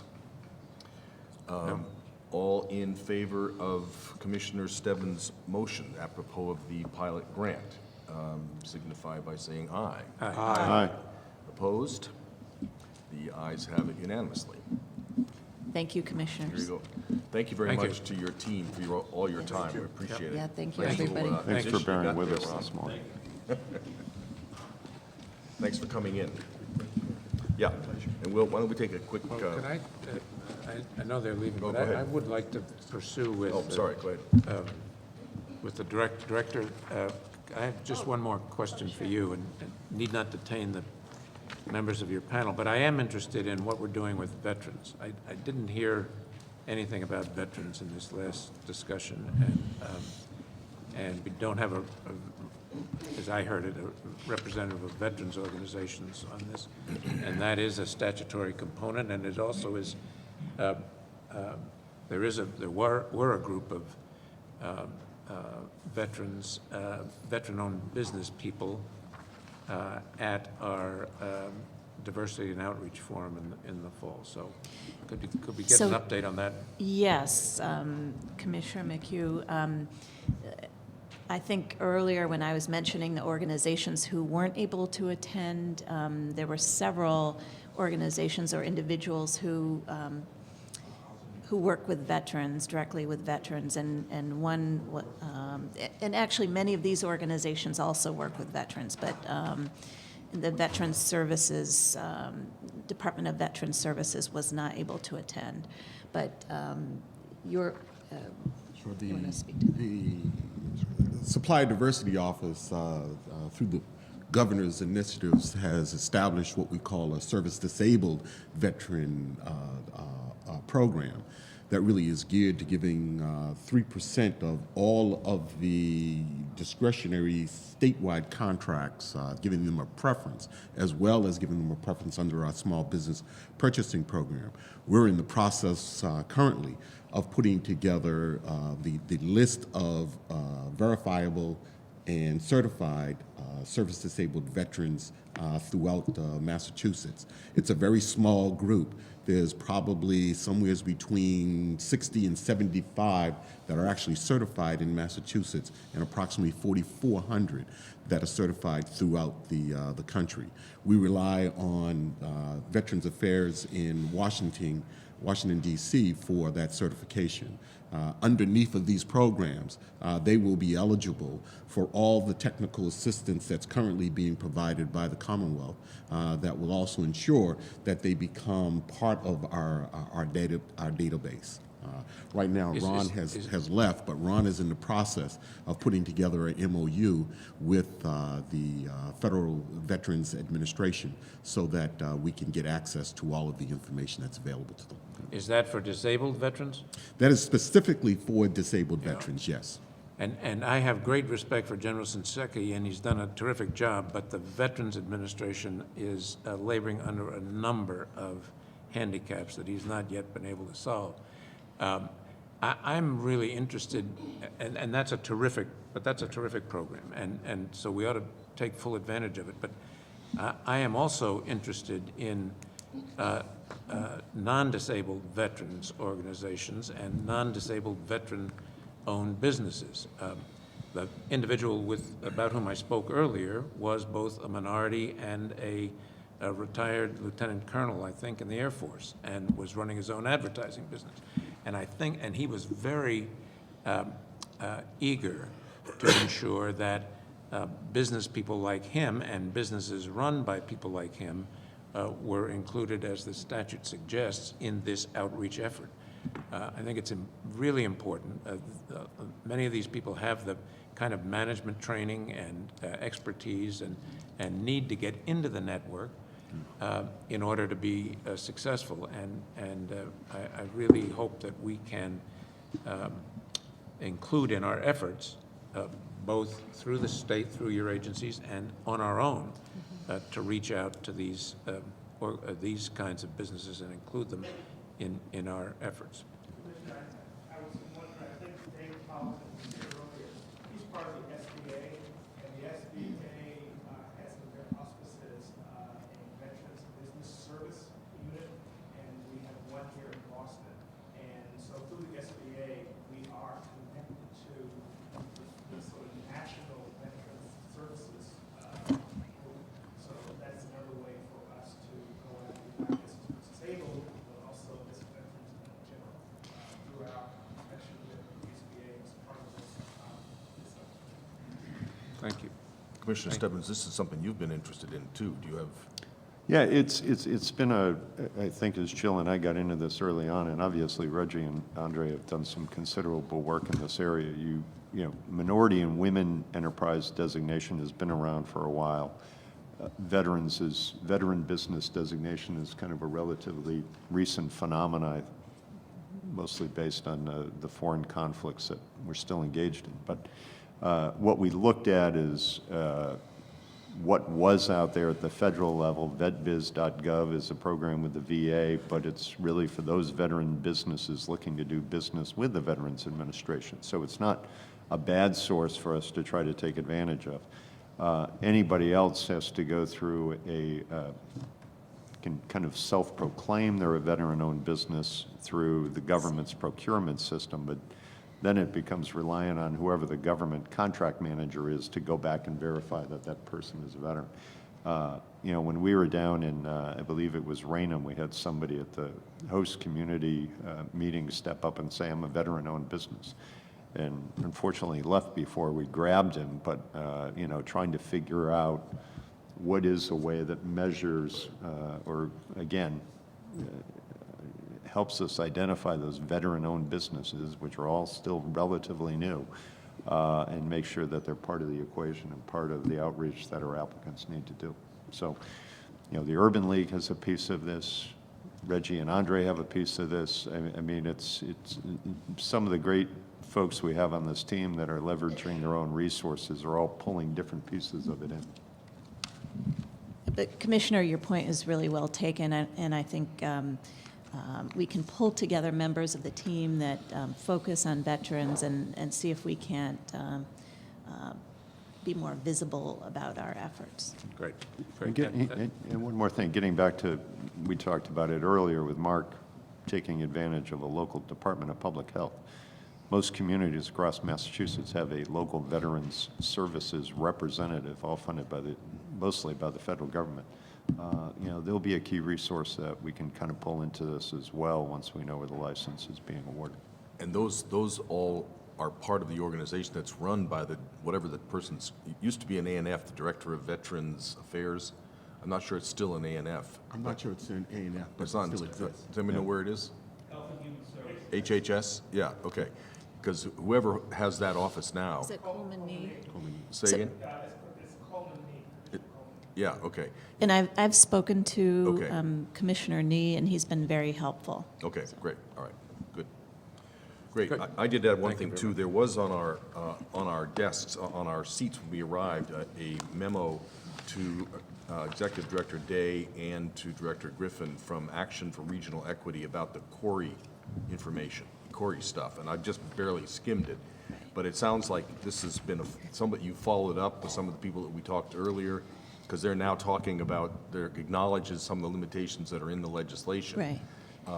But it looked like they're trying to do what we were talking about, which is bridging the gap between fancy language and the real world of such folks. And I hope you'll take this into consideration and see what we can do with Yeah, their Chairman suggestions. Crosby, we met with members of Jobs Not Jails, the SEIU, and Action for Regional Equity the other day, and you know, they understand the limitations of the statute. They do have concerns, and we may hear from them again. So they left you this letter. They'd like it to be entered into public record.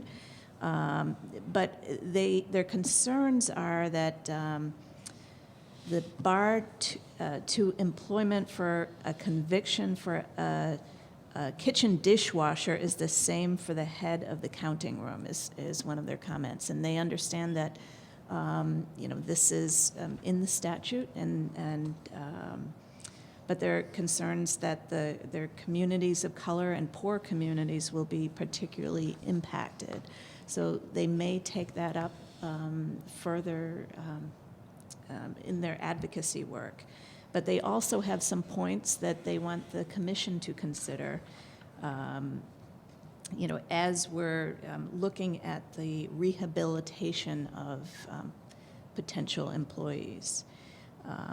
And they further ask that if we decide to return to the legislature to consider changes to the statute, that we consider asking for more flexibility regarding the quarry.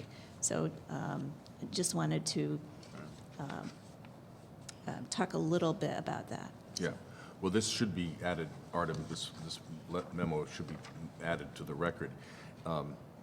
If people, we will be thinking about what, if anything, we will be taking to the legislature. There are some issues that have begun to come up, as you know, that we're beginning to think about. So if now is the time when they should, with you all, you know, tell us pretty quick, you know, what changes in the statute you think might be appropriate.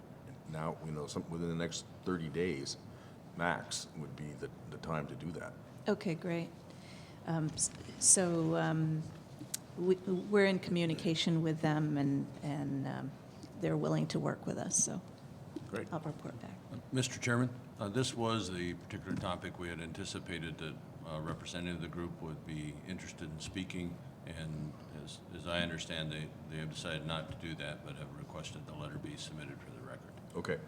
I have one other preliminary thing. I just want to step back. I know you're trying to take a break, but as long as we're here, regarding the problem gambling self-exclusion regulations, I'm anticipating what you want us to do is deal with the various issues that were raised and then bring back another copy before we start down the formal process. Yes. Just wanted to be sure that was correct. Yeah, I think that would, there was enough substantive discussion. I think that would be good. Thank you. Yeah. Thank you. All right, thank you very much. Thank you, Thank you. Mr. Thank you very Nunnally. much. Thank you for Thank you. coming. And we'll take a quick break and be back shortly.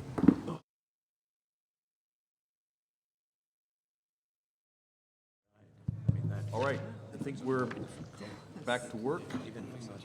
It is about 11:35, and we are going to reconvene, starting with, I think it is agenda item number 5, and we'll be talking with Director Acosta and friends. Good morning. Commissioners, we're here before you to consider the licensing regulations that have been before you.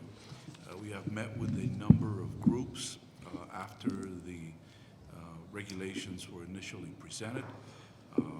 We've taken consideration of the testimony, comments, suggestions that have been made, and some significant changes have been made to the regulations, and we're here to present these changes, hopefully with the understanding that if it is approved today, that we can go forward so that they can be sent to the Secretary of State, and we can move on with the preparation of the applications as well. As before, Todd is going to highlight the changes that were made that were not addressed or that were addressed and were changed from the previous time that we were before you.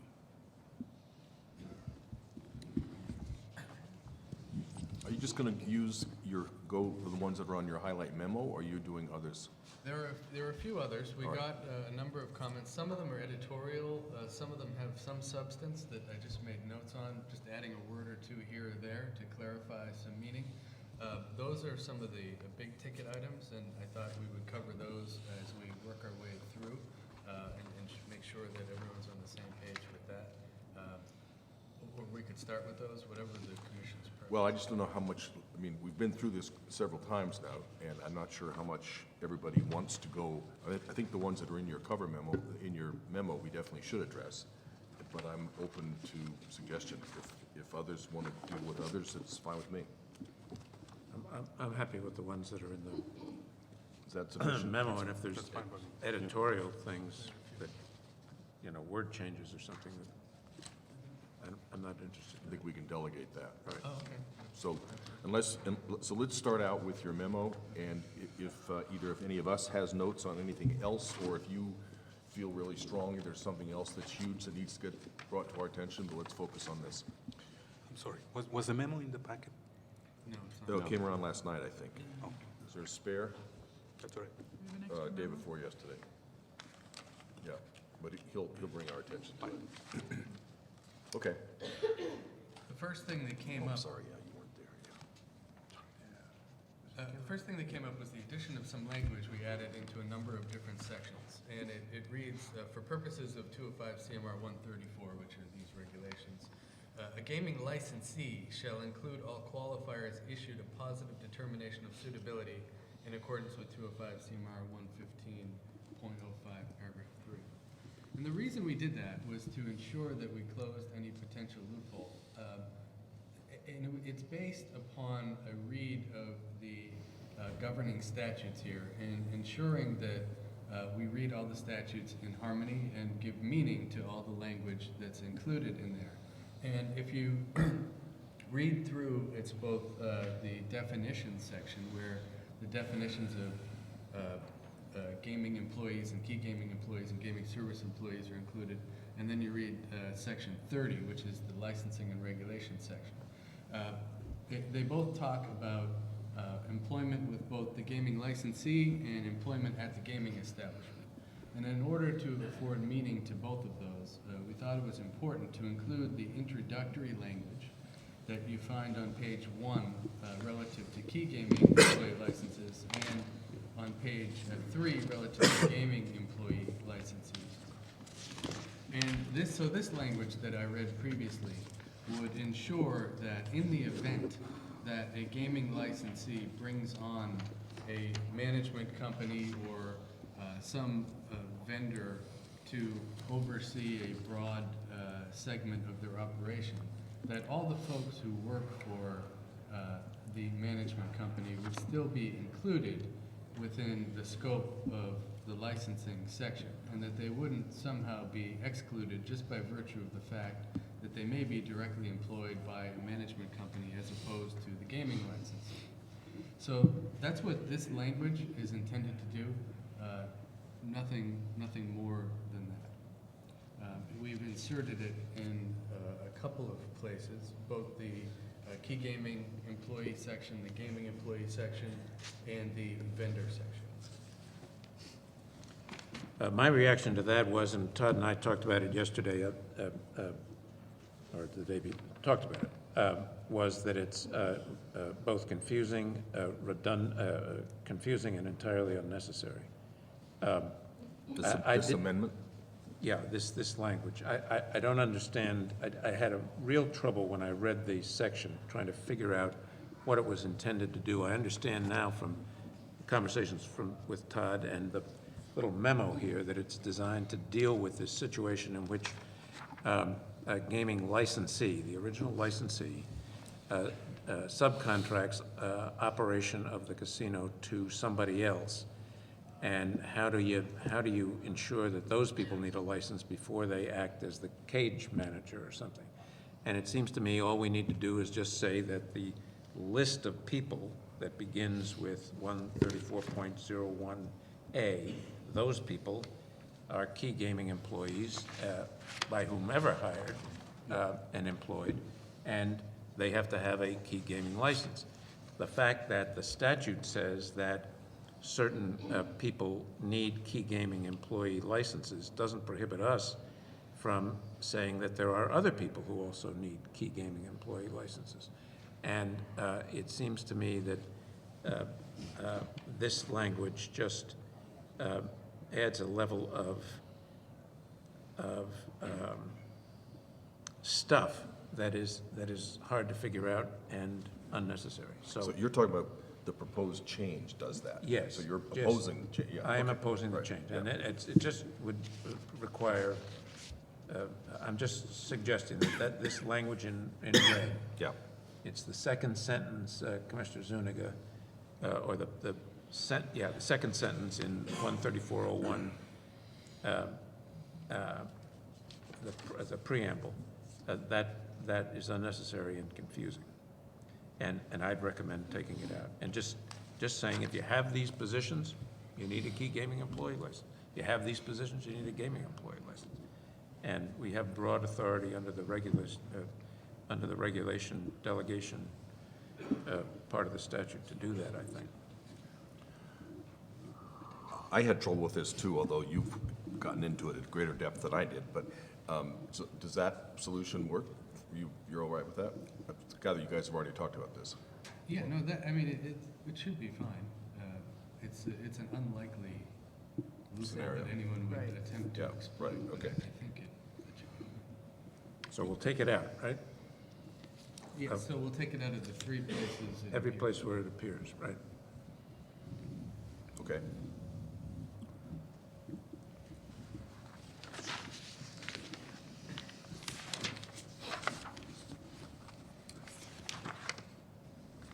So, I'm sorry, Mr. Chairman, just to clarify, you don't need me to go through every editorial change. We'll be given authority to add certain words to clarify. Yes. Right. Okay.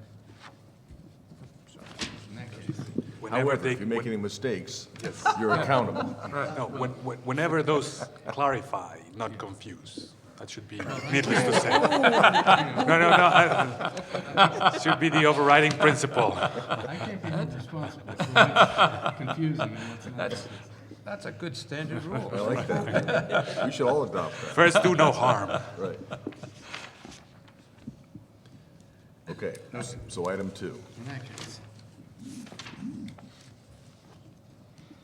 Page 4.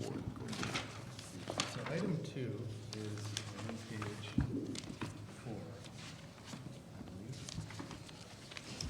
This deals with the vendor section, and a number of comments were made relative to the timing at which a vendor license would be required, and whether it would be required upon the negotiation of an agreement with the gaming establishment or at some other point in the future. So in an effort to kind of clarify when a license would be established, we added this language in. And this is a policy consideration, but it seemed to us that the time we would be interested in having an entity become licensed or registered is not when they're negotiating an agreement or talking about it or showing off their goods and, you know, trying to get an agreement together, but and not even at the point when the contract is executed, but only when goods or services begin to be provided or the contract begins to be executed. And that's what this language was intended to do. It clarifies the term conducting business to mean that it's only upon the commencement of the performance of a contract or the provision of a good or service. And that would allow entities to discuss provision of their goods or services with a gaming establishment without having a vendor license. And once they come to some kind of agreement and they begin performance, then they would require the license. So I couldn't understand, is it's required before you actually start to deliver a good or service? That is or is it is required after you've started to deliver services? Before you deliver the service, You will have to have it before you deliver the services. but not before you come to the agreement. Yeah, okay, Right. okay. There's a corollary section here, or that I think is important to note too. We also added vendors into the temporary license section. So a vendor could seek, well, through the licensee, to be issued a temporary license as well. I had one question, because it started with this, number 2. You probably explained this before, why we use person sometimes and individual other times. The term person is defined by statute to include both individual people and entities. So it was important that we not use the term here to mean individual people if we meant, unless we meant individual people. So I think I missed something else. But so I guess the point is, we try not to use the word person unless we mean individual or entity. I see. If we just mean an individual person, we just said individual. And that's why that change was made. Never heard person used for a whole entity, Yeah. but it's in the statute. Talk to Yeah. Mitt Romney in the Supreme Court of the United States. Okay. Right. What is a person? Okay, thank you. Okay. That one seems all right. Yeah, I'm happy with that. The next one is what seems green on page 6. On page 5 and 6, we talk about the gaming vendor secondary license and the process that an entity would go through to become designated a gaming vendor secondary. And I would just highlight that one point that we added on at the end, that in the event that a vendor crosses the threshold, the financial threshold, and they're notified by the Division of Licensing that they now have to file an application, we clarified that they can do a number of things. They can just go ahead and file the application for licensure as a gaming vendor secondary, or they can petition to the division for the ability to remain a non-gaming vendor by arguing that they're not providing goods or services on a regular or continuing basis, which would mean that they could remain a non-gaming vendor. So if it's a one-time transaction that may happen to cross the financial threshold, an entity could come in and say, look, I'm selling a big ticket item here. I don't think I should have to become a gaming vendor secondary, which comes along with a more comprehensive application, background investigation, higher licensing fee. So that is the reason we included that language at the end there, to provide a little more flexibility to both the vendors and the division in making those determinations. Seem fine? I like that idea. Yep. On page 31, we go to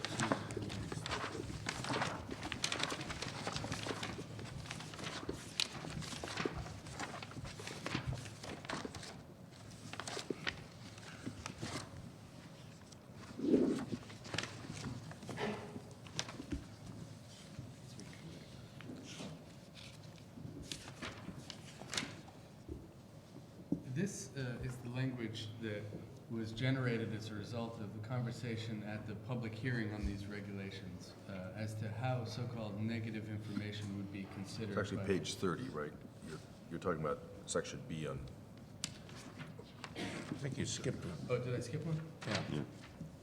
It's number 4 on your number memo. 4 on your memo, yeah.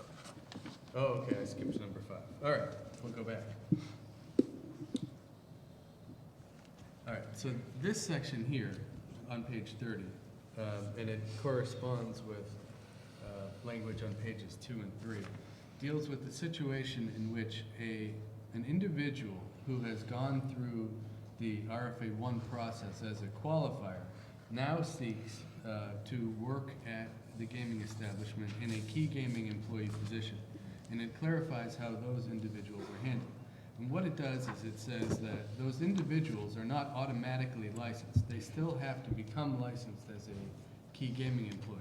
But in recognition of the thorough background investigation that's already taken place, there will be a more condensed licensing application process. And the language that we included in here essentially just says that that particular individual has to provide supplemental information as directed by the Division of Licensing, as opposed to filing a whole new application for a key gaming employee. That's the purpose of that. We also have language in here that says that if an individual chooses to pursue that path, as opposed to filing the whole application, then the term of the license is shortened to begin at the time the person was deemed suitable. So you'd lose whatever period of time that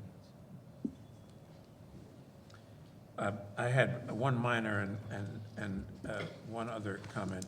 In subsection A, the green language says supplemental licensing information intended to update. Anything can be intended to update. But it seems to me we should say that updates. The second and substantive question is why should the license be shortened and relate back to the time of the filing of either the finding of qualification or the filing of the RFA 1. If we're going to issue the person a key gaming employee license based on the original RFA 1 application plus the supplemental information the division requires, why doesn't the license, like everybody else's key gaming employee license, start from the time that it's issued? It's a great question. I was actually thinking about that as it was coming out of my mouth, and I was trying to remember why we did that. And I think we did that Go ahead. I think we did it at the time before we had come up with the concept of supplementing the application. Fair enough. Would it be because all of that information has not been re-verified at the time of the higher level of licensing, so that they would be in cycle with a whole new renewal from the time that the original license was issued? seem to me that that would be the reason. That's the Director Acosta, do you have? That's the way it was practiced in the prior state that I worked in, and that is we only verified what they updated. Yes. And for that reason, we just gave that term. The individual has the option of applying for a full-blown application if they wish, because they may find that, they're near their end of their term, and at that point it's better to just submit a new application so that they can get the full benefit of the 3 years.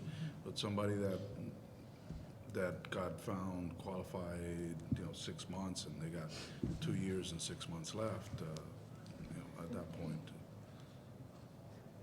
instead of going through a new investigation, they would do that. Okay. This may be nothing, I'm sure this is nothing, but in the memo, this section we've been discussing is section A, and in the regs, it's section B, I think. Yeah. Well, it's clear it's B. Yeah, right, okay. Now, number 5. Okay. That's on the next page. This is in response to the concerns as to how negative information would be considered. And I think what this language does is it will provide guidance to both the individual in the Division of Licensing and/or Bureau and ultimately the Commission when reviewing this information, and be able to put it within a certain framework. And it also provides some clarity to all applicants in advance as to how certain information that they may have, whether it's on their criminal record or elsewhere, will be handled by the Commission. And it ultimately, hopefully, will lead to a more uniform process and more uniformity in the decisions that are made. And so the standard basically says that we'll look at the relevance of the information to employment at a gaming establishment and/or doing business with a gaming establishment, whether there is a pattern evident in the information, and whether the applicant is likely to be involved in gaming-related activity. And if the answer is that it's wholly irrelevant and the individual is unlikely to be involved in gaming activity, then the negative information takes on lesser significance. And there's also language in here that says that the information will be considered in the light most favorable to the applicant unless it can't be done so in accordance with the statute. All of that to say that we're really looking for indicators that an individual will be unsuitable for the particular license or registration that they seek. And certainly individuals who are applying for key gaming employee licenses are involved in gaming activities, so anything that bears upon that would be more relevant than someone who was applying for a gaming service employee registration. So that's where this language came from, to provide a little more clarity to the process. There is also a provision in here that provides that any adjudications of delinquency that come out of juvenile court will not be considered convictions for purposes of the statute. And what that means is that the information can still be considered as part of the suitability process, but that it will not serve as an automatic disqualifier under Section 16 of Chapter 23K. So it provides the Commission and the Division of Licensing and Bureau more discretion to determine how to handle certain adjudications of delinquency. One of the issues that's not contained here relates to sealed records. And we have not, as I said, addressed that issue here. It may be an issue that the Commission would like to include some language here, whether sealed records will or will not be considered. And I put that on the table for consideration. Well, I don't know whether we include it here or elsewhere, but I or in some other section, but I do think that we ought to deal with it, and I do advocate us stating that we are not going to consider sealed records. A sealed record is a record that under the statute cannot be used as a disqualification for any public position. And it also is a record that entitles a job applicant to answer in response to a query, have you ever been convicted of an offense, allows the applicant to answer no. In other words, the sealed record is designed to, the record sealing process is designed to remove whatever was sealed from consideration in the employment decision.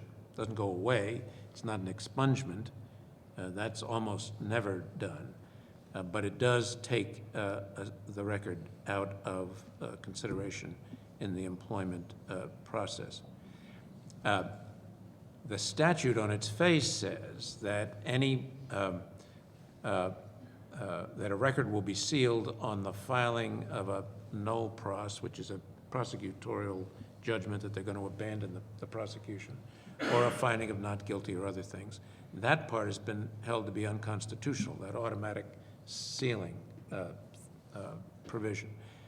So the process for sealing a record in Massachusetts is a vigorous process, and institutionally, it's one in which the forces are arrayed against it.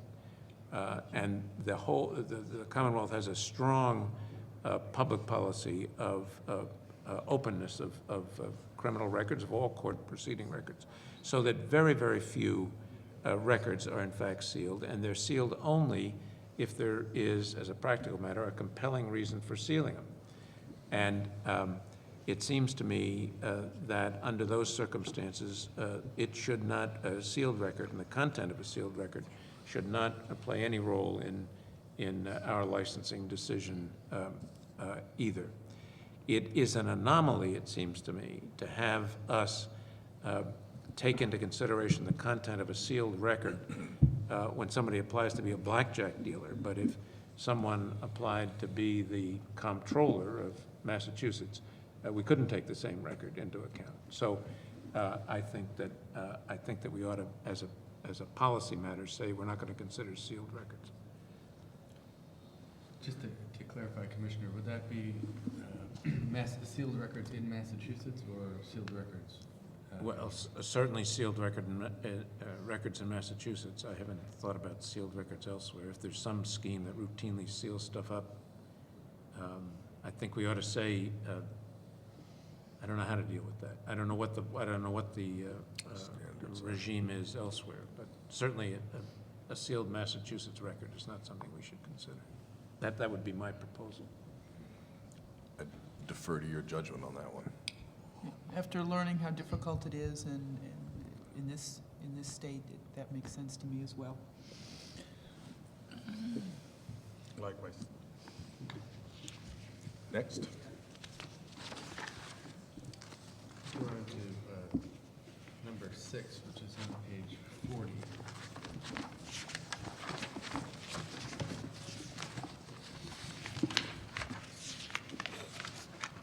This language was added in response to a number of comments that were made at the public hearing as well, and it deals with the fees that are associated with obtaining a license. So what we have proposed here is that a system of payroll deduction be established. And under this would only apply to gaming employee applicants and gaming service employee applicants. It would require the gaming licensee to, and/or the vendor, as the case may be, to submit the fee on behalf of the applicant, subject to a payroll deduction, such that the gaming... Subject possibly. You said possibly. may, not... They may, that's yeah, right. you said it That's requires them to set up a payroll deduction, which it doesn't. That's right, they may do if they choose to. No, requires to pay. Right. The dog Right. is the main. That's the main point. Your That's right. secondary point is they can get it back if they choose to. They may recoup the Right. expenses. So that's Right. That's what this does. So the process now would be for these two categories that you apply for the job, you get accepted for the job, then you get licensed, and the license fee would be paid by the person who has decided the company that decided they're going to hire you, and that company has the right to get the money back through a payroll deduction system if it wants. Is that right? That sequencing? You apply first, you get the job, then you apply for the license, which is paid for by the employer, and the employer may get it back. That's I think correct. That's correct. That's correct. Right, okay. I think it helps some people who, again, if we're targeting people who have been underemployed or unemployed for a long time, it doesn't really hit them in the wallet directly, but having the payroll deduction kind of keeps the employee's skin in the game, so to speak, that they become invested in the job and the position. And I assume you feel like this is responsive to what you've been hearing? I think this is responsive to some of the testimony that we heard before the holidays. Right. So this is great. It strikes me as a really good provision, because Yes. it prevents us from having to distinguish between people who can afford it and people who can't afford it. It puts everybody on an equal plane. It eliminates any incentive for employers favoring people who can pay for it out of their own pocket. I think this is really important, and it's a good position, good provision.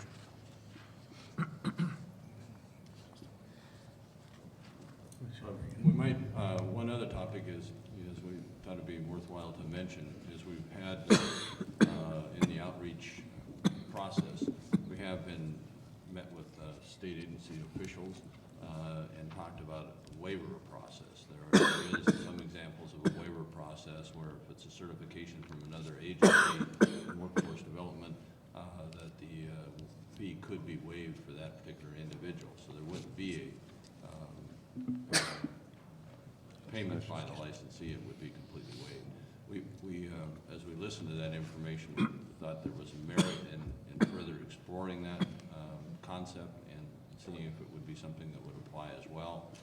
But we thought the best process would be to mention it here to the commission, that we'll be looking into it, and then as we move forward, we think we can bring that forward with another set of regulations if, in fact, it looks like that'll work. Okay. David, do you recall the two agencies that I know you said they were very enthusiastic about the potential for working with this? Yeah, this was a model that was used in New Jersey for many years, in which an individual who was deemed WIA 1, which was be income eligible as well as long-term unemployed, and it's a small group of people, but it's a target group of people that can clearly be demonstrated that they do not have the ability to pay the money for the $300, the application fee, even if they start working. That is a hardship. For those individuals, once the agency, and I'm trying to remember. We met with Jennifer James, who's the Undersecretary for Department of Labor and Workforce Development, and we also met with Alice Sweeney, who's Director of Career Services. That's the group that oversees the federally funded one-stop career centers, and they were very enthusiastic about this potential. It would be their certification, it would be their people that are in their programs that would be entitled to these types of services that would be waived. So they would notify us that this is an individual that's in our program. They've demonstrated to this agency that they are income eligible, that they have been considered long-term unemployed, and that those individuals, through a process that would be established with the unemployment service, that application fee would be waived totally. Well, I'd welcome hearing more about that, but I'm worried about that setting up a disincentive That defeats the purpose you were talking for an about before. employer. Yeah, Right. And The only way you could do it would be if it were ex post facto. Right. You know, that, after they submit, the employer pays the fee, and at some later date, finds out to their pleasure that they're gonna get the money back. So if I could add, this is a very small pool of individuals, and there are actually federal and state programs that would give the applicant funds to hire individuals like these. So it may not be, Well, it may not be onerous to the employer because they might get some Right, payment or so- benefit from hiring such a person. exactly. So for example, if you hire a veteran or someone who is on welfare, there are funds that the applicant can access for actually hiring that individual. So, Well, that would change the dynamic dramatically, but that ought to be, I mean, that's something that would go into a waiver regulation, it seems to me. So that'd be great if we got something back like that. I think I agree with what I think Commissioner's saying. This is very interesting. I think, you know, conceptually, we like it, but the devil's in the details. And so let's flesh this out and hear more about it in more detail. Right.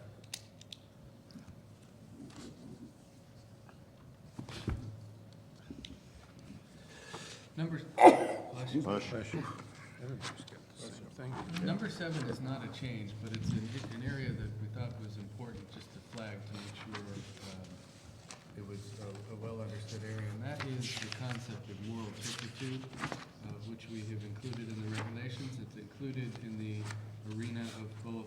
Are we for it or against it? Well, that's the question. What we're talking about, okay. That's right.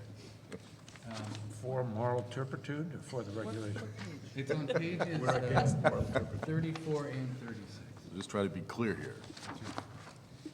So this deals with crimes of moral turpitude, and that is any conviction essentially that doesn't fit into the statutory automatic disqualifiers.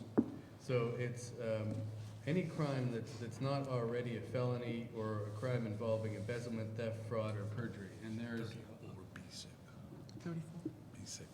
there are obviously a litany of other offenses that would fit into that category. So the question would become, how would such convictions be handled? Because there's nothing to say that just because it's not an automatic disqualifier that it won't be considered in a suitability determination. But it's just, it's out there without any clear direction as to how it would be considered. So in an effort to somewhat streamline that consideration, we included this language here, which says that in the overall evaluation, essentially, a consideration can be paid to whether the applicant has been convicted of a crime of moral turpitude. And there's no definition included in here, but the intent would be, if everyone likes the idea, would be to come up with a chart identifying all crimes, at least in Massachusetts, and that can be referred to for crimes elsewhere, identifying those crimes which the Commission believes to be crimes of moral turpitude. And by doing that, it may add some uniformity into the application of the review of those types of convictions. So that if dealt with on its own, a crime that is not a crime of moral turpitude, if an individual has been convicted of that it would not likely on its own serve as any kind of disqualifier. It could, in conjunction with a number of other things, be considered. But on its own, if someone had a conviction for a crime that has not been designated a crime of moral turpitude, in all likelihood it wouldn't serve to disqualify them in any way.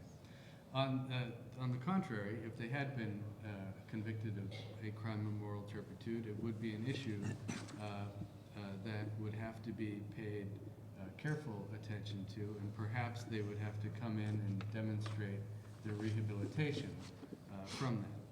One of the beauties of the crime of moral turpitude, as opposed to the automatic disqualifiers, is that anyone can come in and demonstrate rehabilitation from any crime of moral turpitude at any time. So that The approach was intended to provide some uniformity and some clarity to the process, both on the reviewer side and on the applicant side. And we just thought it was important that we flesh this issue out a little more, so it's not just a concept that's buried in here. Well, this approach led me to reconsider the desirability of that qualification at all. I have trouble as a principal matter of taking, of deciding things by category rather than by functional relationship. And I don't see why we need that moral turpitude thing as opposed to something that parallels what we have in paragraph 5 of your memorandum, which says that in looking at a criminal conviction, perhaps excluding certain kinds of misdemeanors categorically is just too trivial to bother with, although if there's a pattern, they may not be. Why we can't simply say, we take a look at the convictions or the information and its relation, the relevance to employment in a gaming establishment, whether there's a pattern, whether the applicant's likely to be involved in gaming-related activity, and the like, and take a look at these crimes, whatever they are, and convictions, whatever they are, in that functional light that relates them to what the person's going to be doing, so that a crime might be an exclusion, we conclude, for a job in the cage, but not an exclusion. The same crimes might not be an exclusion for a job as a valet or a dealer or something where you didn't require that kind of trust. I think that's in my view, a much better approach than creating a category of things that may or may not have any relationship to what the person's doing and saying those are going to be given heavier weight. And I think doing that cuts directly against the kind of inclusiveness that we're trying to reach in the hiring and consideration for hiring of underserved and underemployed populations. So I'd recommend, instead of this, some kind of a functional relationship between non-felony and other statutory bar crimes and the employment decision. Director Acosta, do you have examples where this would be relevant as a standalone, separated out, or I mean, there's a reason you put it in here. I'm just wondering. I'd like to hear more, as opposed to just disregarding at this point. If there is a reason, we can weigh that against using it as an overall evaluation. There's one example that I've used. There was an individual who was arrested numerous times for prostitution, and she was applying for chambermaid. She was convicted of prostitution, significantly less time, but the number of times that she was arrested for prostitution was substantial. And the moral turpitude was used to weigh into her past. She was prohibited from working for a period of time, and she came back after some time and demonstrated that this was something in the past. But that's an example of where moral turpitude. I know in the state of Ohio, moral turpitude was more defined as time went on, and as hearing officers started to hear and started applying to the type of jobs that they were having, the type of jobs they were applying, and the types of crime, it took a definition over a period of time. But it was something that was available to staff to say, wait a minute, where do we go in this if this is were to happen? I do understand Commissioner McHugh's argument that in 5 there is some language there that sort of bears some consideration when considering this, but Again, moral turpitude was something that was developed over time. It was helpful in both other jurisdictions to have that particular language there.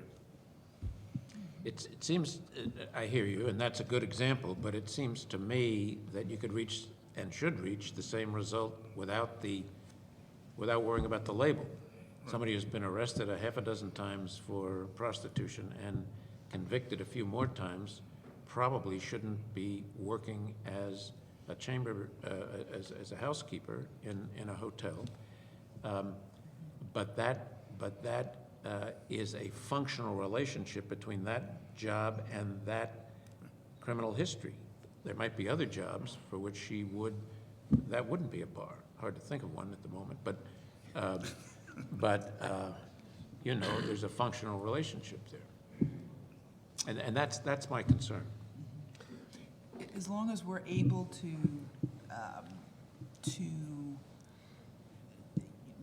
assess that information somewhere in this application, I'm comfortable. You know, as long as we're able to look at patterns and look at risk,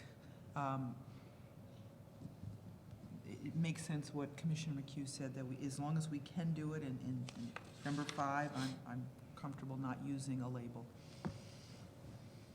Just to weigh in briefly, is my perspective or experience is that crimes of moral turpitude has been in most statutes that I've worked with as well.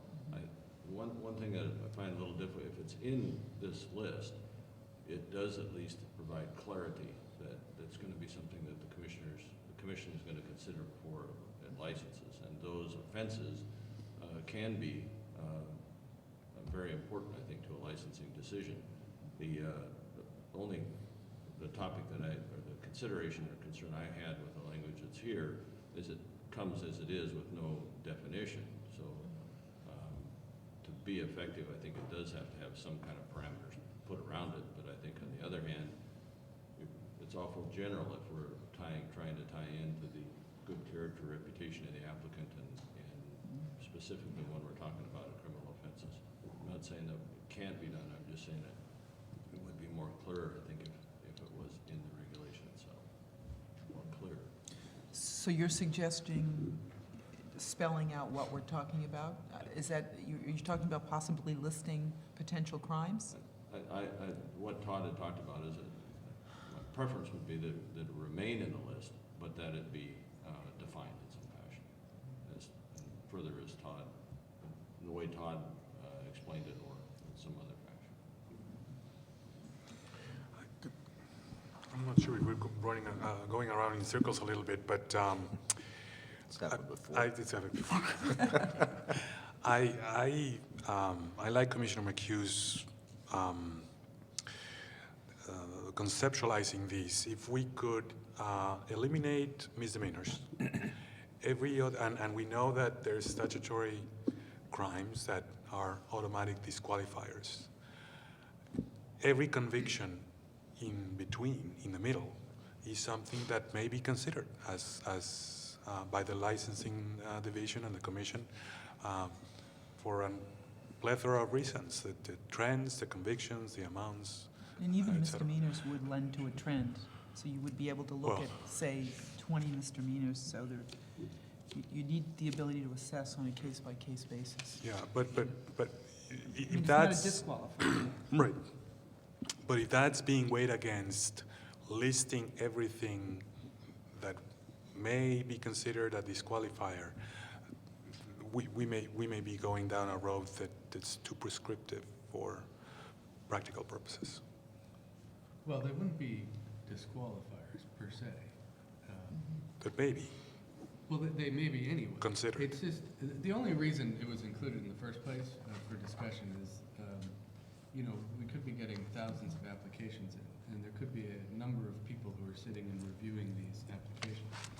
And I think we just need to make sure that if an OUI is treated the same for everybody, depending upon which license they're applying for, and that one person doesn't have a different opinion or philosophy about OUI convictions as someone else who's reviewing it. And that was why this approach was developed, to ensure that there is a uniform It's not necessarily the perfect solution, but it will work the other way too, absolutely, if we just, apply the principles we've developed in the other paragraph. Todd, what about the suggestion that we actually just list something that says other criminal convictions?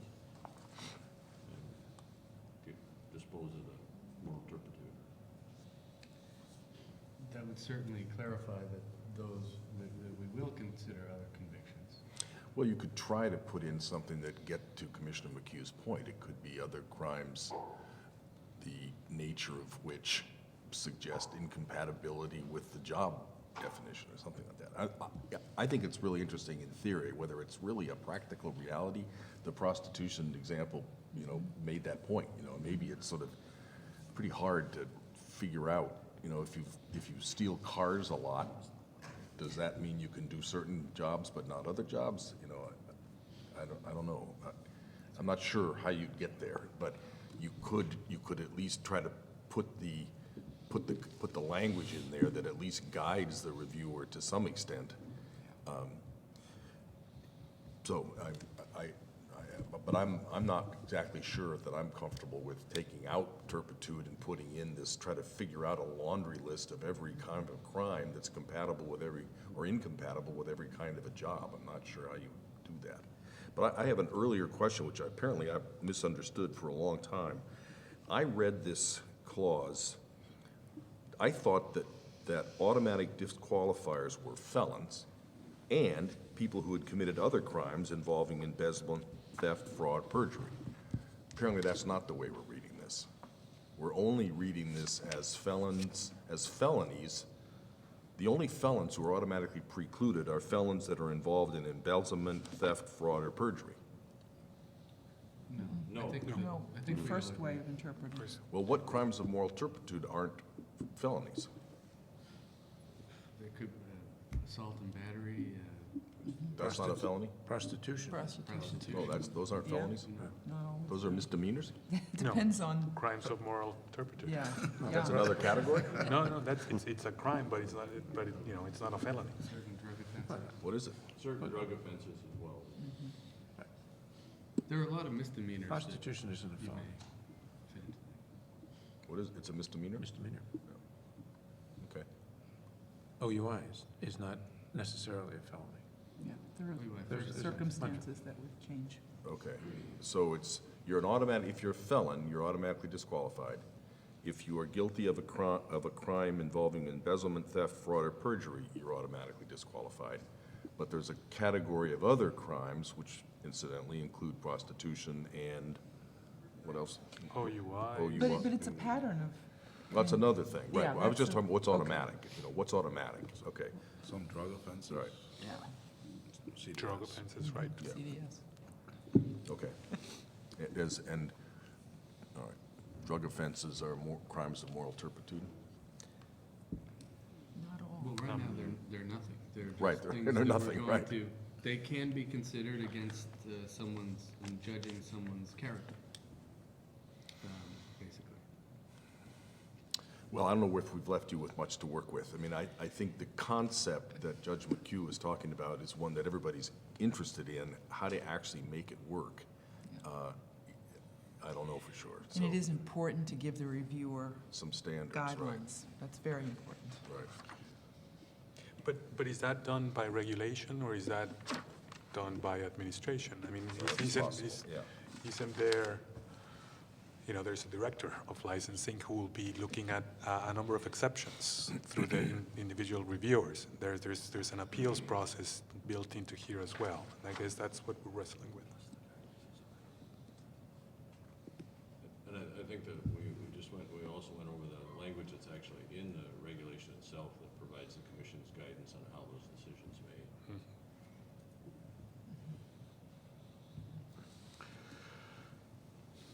So we should take it out. I don't know that we came to that conclusion, that we should just take it out? You were making a pretty good argument there that this was necessary, Director Day, to really give the reviewer guides as to how to proceed in a consistent manner. Is that what you were trying to make that point? I believe that the concept that's embodied there is important to have a list of what's going to be considered. You know, to me, the other direction for using the commission puts it in perspective of how it applies to making a licensing decision in the end. It's not a disqualifier, but it's a factor that we need to consider.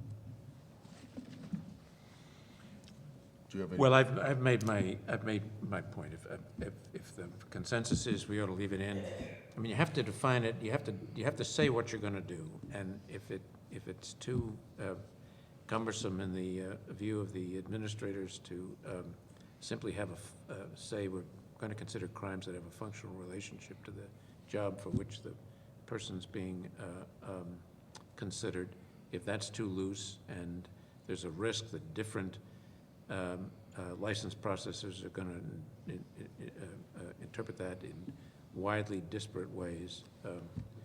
I leave it up. I leave it up to you. I've made the point, and it's just troublesome to make decisions by labels, I think. But maybe there's no better way to do it. So I don't feel strongly about it. I've said what I've said, and if it's not So I guess persuasive- we're sort of saying, you get the gist. If you can figure out a better way to do it, do it. Otherwise, I guess we're all right with this. Right. Thank you. Defer to your expertise. Right. Thank you. Okay. Does anybody else have any, besides this is all the issues in the memo, are there anything else, any commissioner have anything else that they wanted to raise? All right. And did we miss anything that you all thought was particularly critical? We're just checking the council's list. There was just, I mean, I don't know if this would fit into the category of cleaning it up, but there was an item in relative to tax returns. That was, The non-voting shareholders of gaming vendors that we were going to propose removing from the application process. What page? I'm trying to. it was on the forms.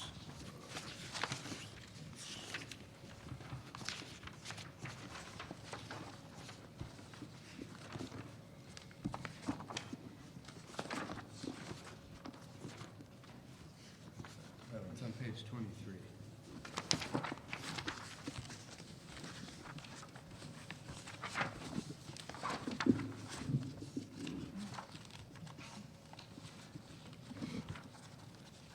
All right, what section is it? It's the highlighted section. 13.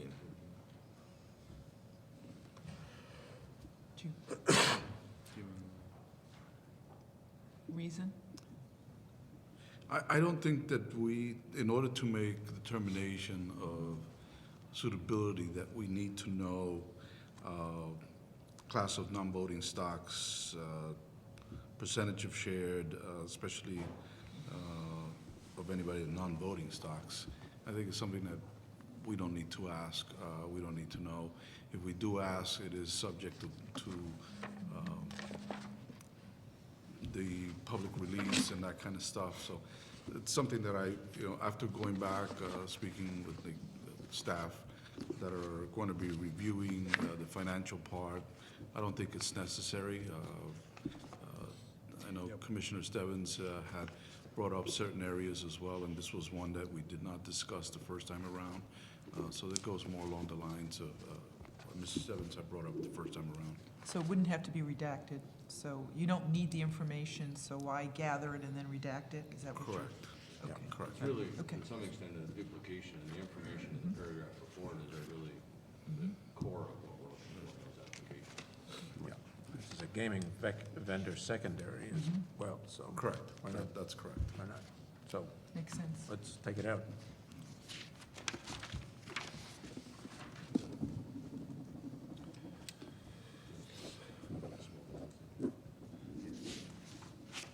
Well, I think that's all we have for the regs. We do have a small business impact statement we wanted to discuss as well. So that's actually the licensing and registration regs. There's a separate set of regs that deal with the existing regulations, including the definition of restricted area, which are after, in the book, they're after the licensing regs.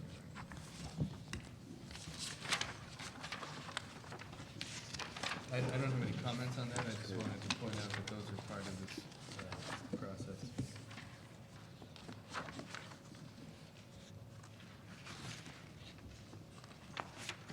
Well, that certainly seems to be a good definition of restricted.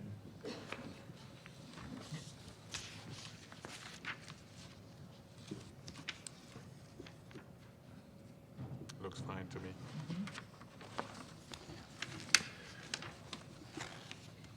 We all set with that one? Yeah. Fine with that. Let me just, on this, page 22 and 23 on the gaming vendor secondary. I know I'm reverting to an earlier phase, but do we really need all this information? You know, do we need to know if a vendor is a partnership, the amount of interest of each partner, the amount of the additional contribution, the amount and nature of any anticipated future investments, amount of accrual? Do we really need to know all that stuff? And there's a bunch more, you know, description, nature, type, terms and conditions of all securities options. Why do we need to know that stuff? That was 17 and 19, but I just picked two of them, and there's a ton of similar detail.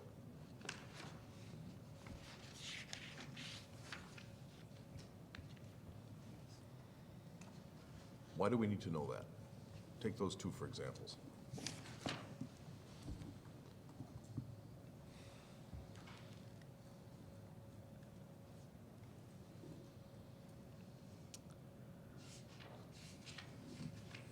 It's a good question. I mean, it's one that we've asked the consultants, we've asked people who investigate the financial aspect of it, and they've indicated, and other states have also indicated, this is something that they feel is important to know in determining suitability. Some of these vendors are, you know, big people. I mean, the general contractor will be a secondary, and he would have a humongous contract. He'll most likely be a partner, he'll most likely be a publicly traded company, and this will go into determining who they are. Yeah, that doesn't, I believe that answers the question. More extensive or fuller, more complete picture of who's involved in the business. And, you know, from the aspect of trying to formally get all the business documentation and determine, for instance, who has an interest, who has a qualifier, who should be a qualifier. I think that's the idea behind getting all that information, to be able to determine if there is any unreported interest, if there is something attempting to be concealed, doesn't add up, doesn't look correct. It allows them more information to follow up from a financial. So the definition of a gaming vendor secondary is what? Who falls within that category? Gaming vendor secondary would be anybody who meets the threshold. 250,000. 250,000, 100,000, 3 months, and they're doing continuous business. And there's a list of general contractors, linen operators, there's a number of companies that are listed as who these potential people will be. And these are areas where there have been issues around organized criminal enterprises. So I'm in favor of collecting as much data as possible in order to make sure they are the kind of companies. But take number 17, I don't know if I mean, I know that this is what the industry does. We went through this before when we first went through the background Yes. checks, and I That's similar had a- language from, Right, and I had a problem with it then, and I'm having a problem with it now. I think the one that says, the identity of every person having a direct or indirect interest in the business, that makes a lot of sense to me. And being clear about that is fine. But number 17, saying that, you know, every we would already know every interest in, every partner, Well, every we would member of know the who partnership. they disclosed. We wouldn't necessarily know everyone. If this lays out exactly what each percentage is, then we could have a better idea to make sure there isn't a partner that has not been disclosed. So theoretically, 17 is a tool for checking whether they've done it right on 12. Correct. But picking up on some of this discussion, what about number 19? Number 19 isn't necessarily helpful in identifying individuals. Well, not necessarily, but I mean, if you take what Commissioner Cameron is saying to its logical extreme, you know, if you're fleshing out every possible kind of contingent, reversionary, optional, et cetera, financial interest that somebody might have. But isn't that replicated in 18 or no? Well, in 18. I don't know. You know, I share some of this concern that we're just getting all this information and getting it for no apparent purpose. On the other hand, it is an industry standard, essentially. We're starting out. I would rather overprotect for a while, have experience, get experience, and get that experience with an eye toward paperwork reduction and information reduction, and see what, after a year, 18 months, whatever, revisit this and see what we can eliminate from these forms and still maintain a credible and thorough vetting process, rather than cutting stuff up front before we get some experience and accidentally omit stuff that is going to turn out to be useful. Well, it's hard to argue with that. The judge is cute, you got to admit. It's important, though, if we have a problem out of the box because we decided to. Right. No, I like the, I mean, I think, once we get up and running in 18 months, maybe we ought to, try to pull together a conference of regulators across the country and say, is it time for us to do we really need all this, or do we not? Maybe it's time to take a look. The whole industry could take a look. That is happening, Oh, is it? the multi-jurisdictional form is being revised as we speak with a group of international regulators. So there are efforts along these lines to look at what really is necessary. How has the industry changed over the years? Right. So Okay. A number of states have gone in that direction. Yes. So we go with it now, but we do kind of keep in mind that somewhere along the line here, it makes sense to rethink based on our experience about whether all this is really necessary or not. Okay.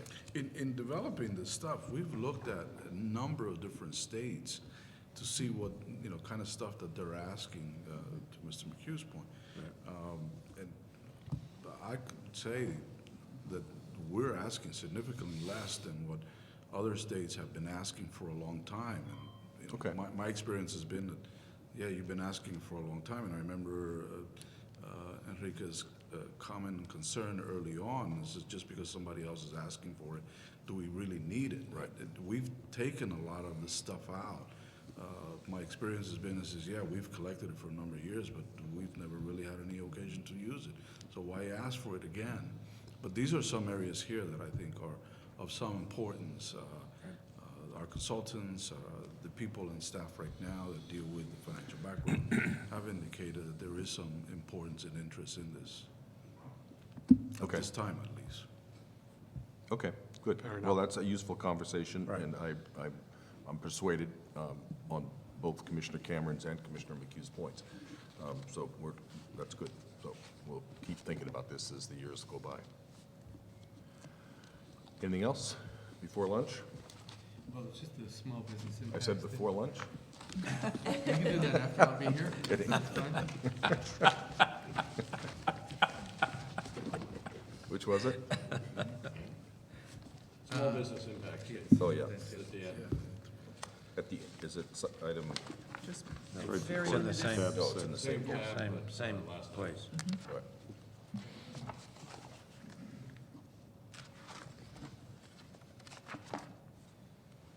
This is required by statute to be filed prior to final version of the regs being filed, which, by the way, I think the commission will need to vote on if you're comfortable with those, subject to any changes that we'll make.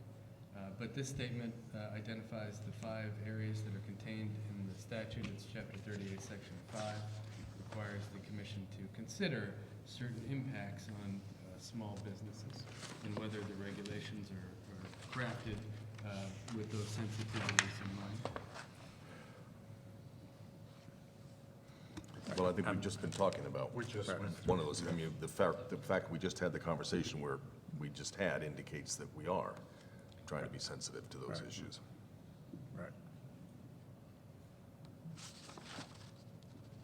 So, The only thing I would do, picking up on that conversation, is in paragraph 1 of this, add that we are going to continue to monitor the disclosure requirements with an effort toward reducing unnecessary burdens. Do we need to reference the cost of the licenses?